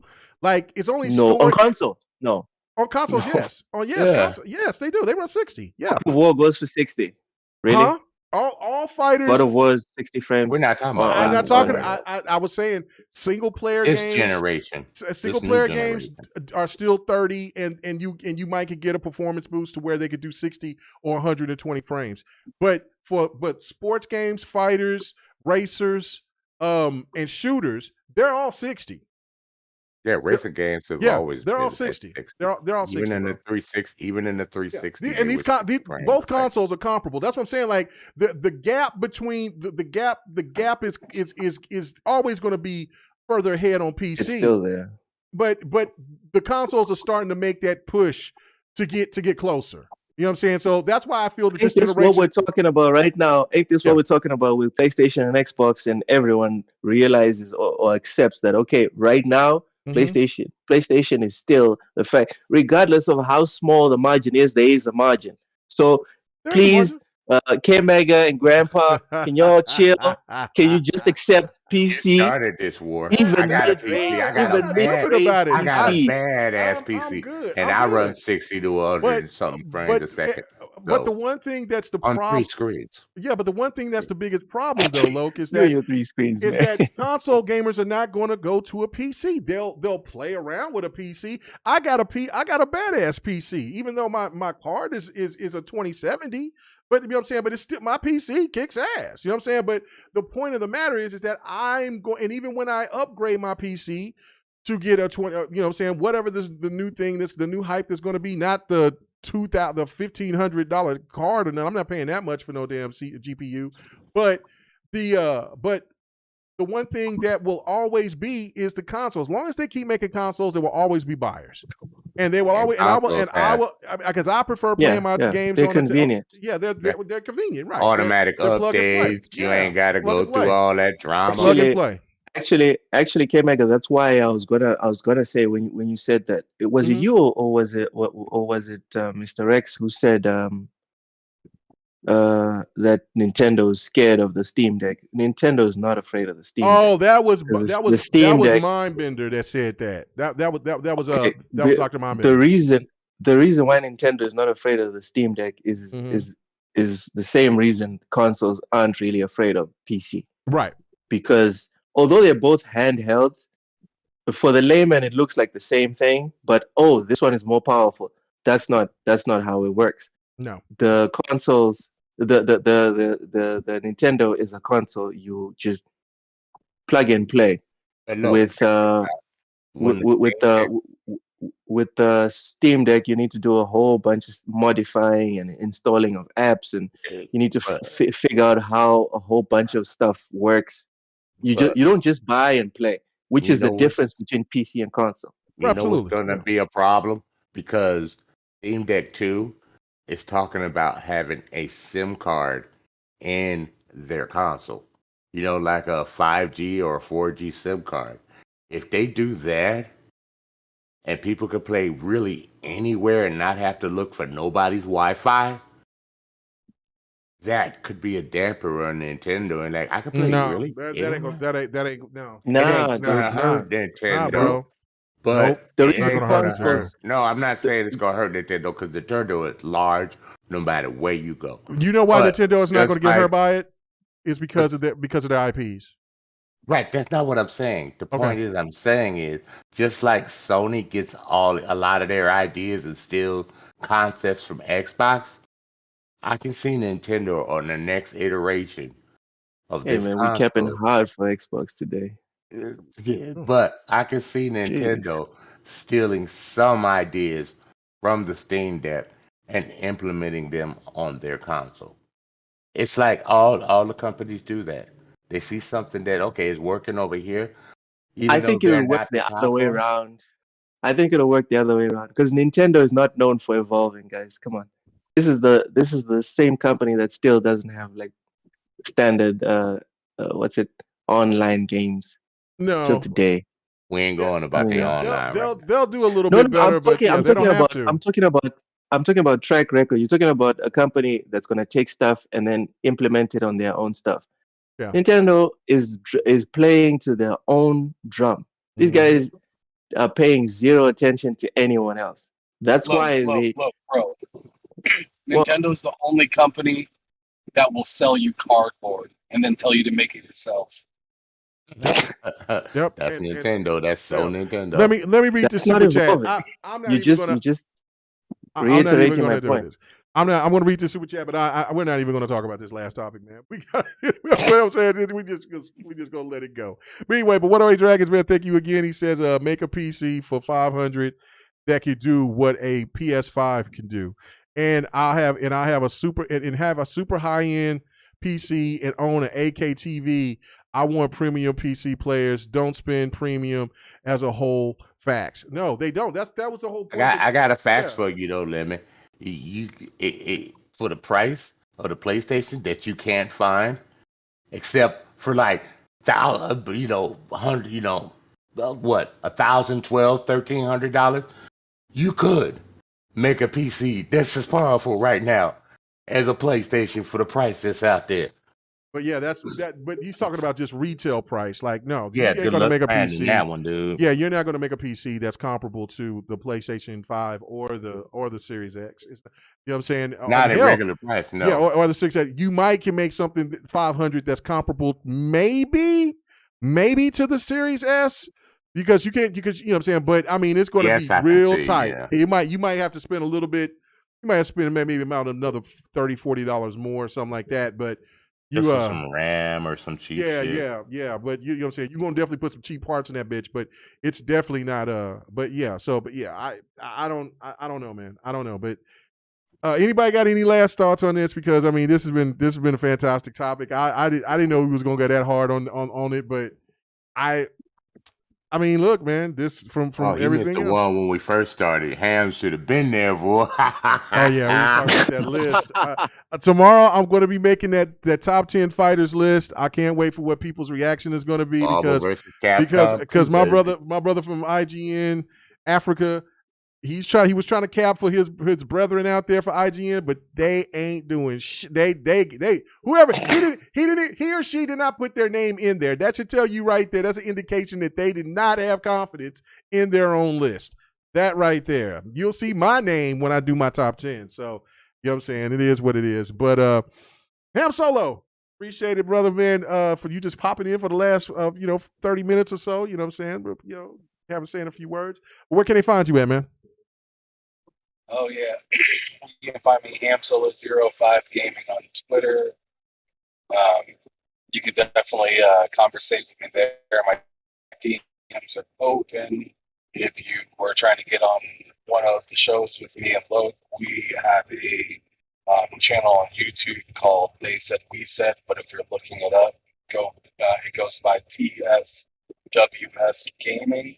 Look that up, hit that subscribe button, hit the notification button if you want to as well. We do three shows a week. 2 of them are behind the sticks with random people all around the world. This coming week, I got a lead producer for Twitch coming on Thursday, and this Tuesday I got Gaz from Game Random people. So the dude just said random people, then he says lead producer for Twitch. Random people. All right. Yeah. I mean, yeah.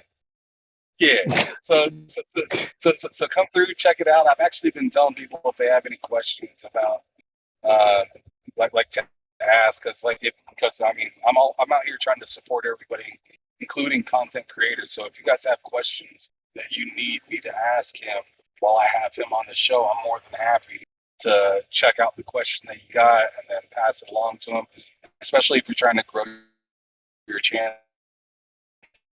I'm here to talk to them about that stuff. Also, their past gaming and how they got to where they are.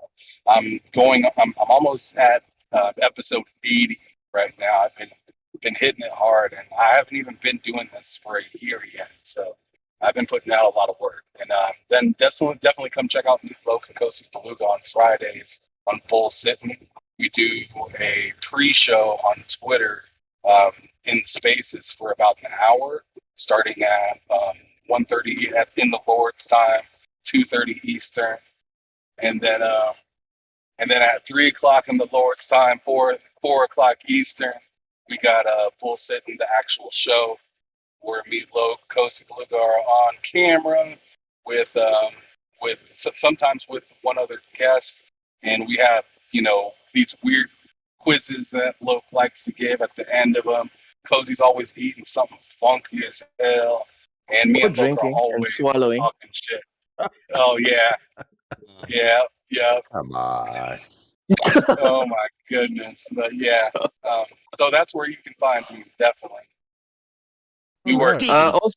Also, quick addition to that. Our Patreon went live tonight. So the questions that come in from the people that pay for the Patreon, it's just $5. We'll get priority for those that just ask. Nice. Okay. Good deal. Y'all over here trying to make it happen. I like that. Yeah, go check those guys out, man. They do the damn thing. So All right. Loke, man, appreciate you coming in, filling in for Ham, brother. You know what I'm saying? You know, I know it's late. Well, it's an early morning. It's 6 a.m. It's 6 a.m. Shit, it's time for you to get out there and start moving around, start jogging or some shit. No, I'm gonna crash till about like 2 or 3 in the afternoon. God damn, boy, you live like a teenager. Oh my God. It's Saturday, man. I get it, but that's teenage life, boy. Anyway, but where can they find you at, brother? I apologize for you, Logan. Just for right now, I apologize for you for having to come on this show and take my spot for the day. That's like an impossible task because I'm just so fired. But I was going to ask him to take. I was going to ask him could he be on full time, take your place. Don't harm his ego like that. Just let him go to bed believing that he's the best. Don't do that, K Mega. I'm out here flexing no matter what K Mega says. I know what it is. Hey, Hans, I just want you to see the beginning when Locke was totally on the opposite side about the greatest fighting games. Oh my God! Me and Sir X-Man was beating his legs in. Me and Sir X-Man beating his legs. You were trying. And then I had to give you guys a lesson. I had to give you guys a lesson on the technical aspects of reviewing video games, which then lead into making lists. Hey, Hams, he said Marvel vs. Capcom 2 is not one of the greatest games. Right. That list was fraudulent. Smash Brothers nor Marvel vs. Capcom 2 was not on that list. That was already a fail. Yeah. Soul Calibur as well. Soul Calibur. He's my brother, but like in Africa, so he just doesn't. Hey, it wasn't my list, dude. It was the IGN list. I come from a land down under. He's over here trying to skate out there, boy. He was capping hard, him. He was capping hard for his IGN brethren, boy. He was like, shit, I get paid by this company. I got to, bro. He was capping. You should have heard it. But Sir X-Man was, I was throwing this with Sir X-Man breaking them legs, boy. I said, get that boy. Me and K Mega be on the same page. Yes, sir. On fighting games. Yes, sir. Yeah. Yes, sir. But, all right, man. Where else can they find you at, man? Lo. Twitter, Facebook, Insta, Loke7. As far as the channel, it's the same as Ham Solo. At They Said, We Said. Once again, Patreon is live. We are welcoming everyone with $1. Yeah, find us there. And I hope to be back here because I look forward to sleeping like throughout the day on Saturdays. So, like I said, anytime that you want to come on, man, just got the invite because this week. Yeah. Look, it was convenient this week because the wife is traveling. She's in South Africa for the next week. Okay. Yeah, she'll be back next week. Okay. So ain't nobody home, ain't nothing to do. The kids on holiday, so they went to their auntie's house. So it's just me. So it's just you. So you was good. Okay, so you was good. But yeah, no, I mean, dude, I could hop on another podcast if you know anyone that needs a guest right now. But also, like, you know what I'm saying? We didn't do trivia, but you know what I'm saying? That it was such last minute. So it was like, short notice. Yeah. So hopefully next time when you hop on, man, we'll get some trivia. And this time, because I was kind of nervous, because I was like, I was kind of nervous for Sir X-Man, because I'm like, boy, if this boy sit there and say something about trivia, I can't deny it. So I mean, I don't want to beat this boy. He's still taking. Well, you're taking medications. I was gonna go. No, you wasn't gonna win. I was gonna get that. I'm comfortable. I'm awake, dude. Oh my goodness. We might have to actually do this next week Friday then. Okay. All right, fuck it. Okay. Just send me the topics on the middle of September, so I will. Good. Okay. Well then, send me the topics 24 hours before, right? Yeah, I will. He posts it in his GRG thing. You didn't add him to that yet, Ken Mega? Yeah, I'm going to add him to it. And that way, then when I posted it, because I posted the topics extra early. Yeah, you did. So I already kind of knew what we was going to talk about. But all right. Sir X-Man, where can they find you at, brother? GRG, maybe next podcast. It depends on Xbox X. I will, if everything goes right and I'm feeling well, I will be joining K Mega that Sunday for some fight night. I'll be doing fight night early. I'll be doing fight night early. We're doing fight night early. It'll be 7:30 God's time. Yeah, 7:30 Central. So yeah, I'll be and doing the it game early. will be Soul Calibur 6. Soul Calibur. Ooh. Yeah, Soul Calibur. So man. Yeah. Who's saying? It's too bad I man? won't be able to join you guys. That's me. Yeah. That's me. Oh yeah. Oh yeah, that'd be like 7 in the morning for you. No, what time would that be for you? No, that's like 2 in the morning. No, 3. 3 in the morning. It's like 3 in the morning. Yeah.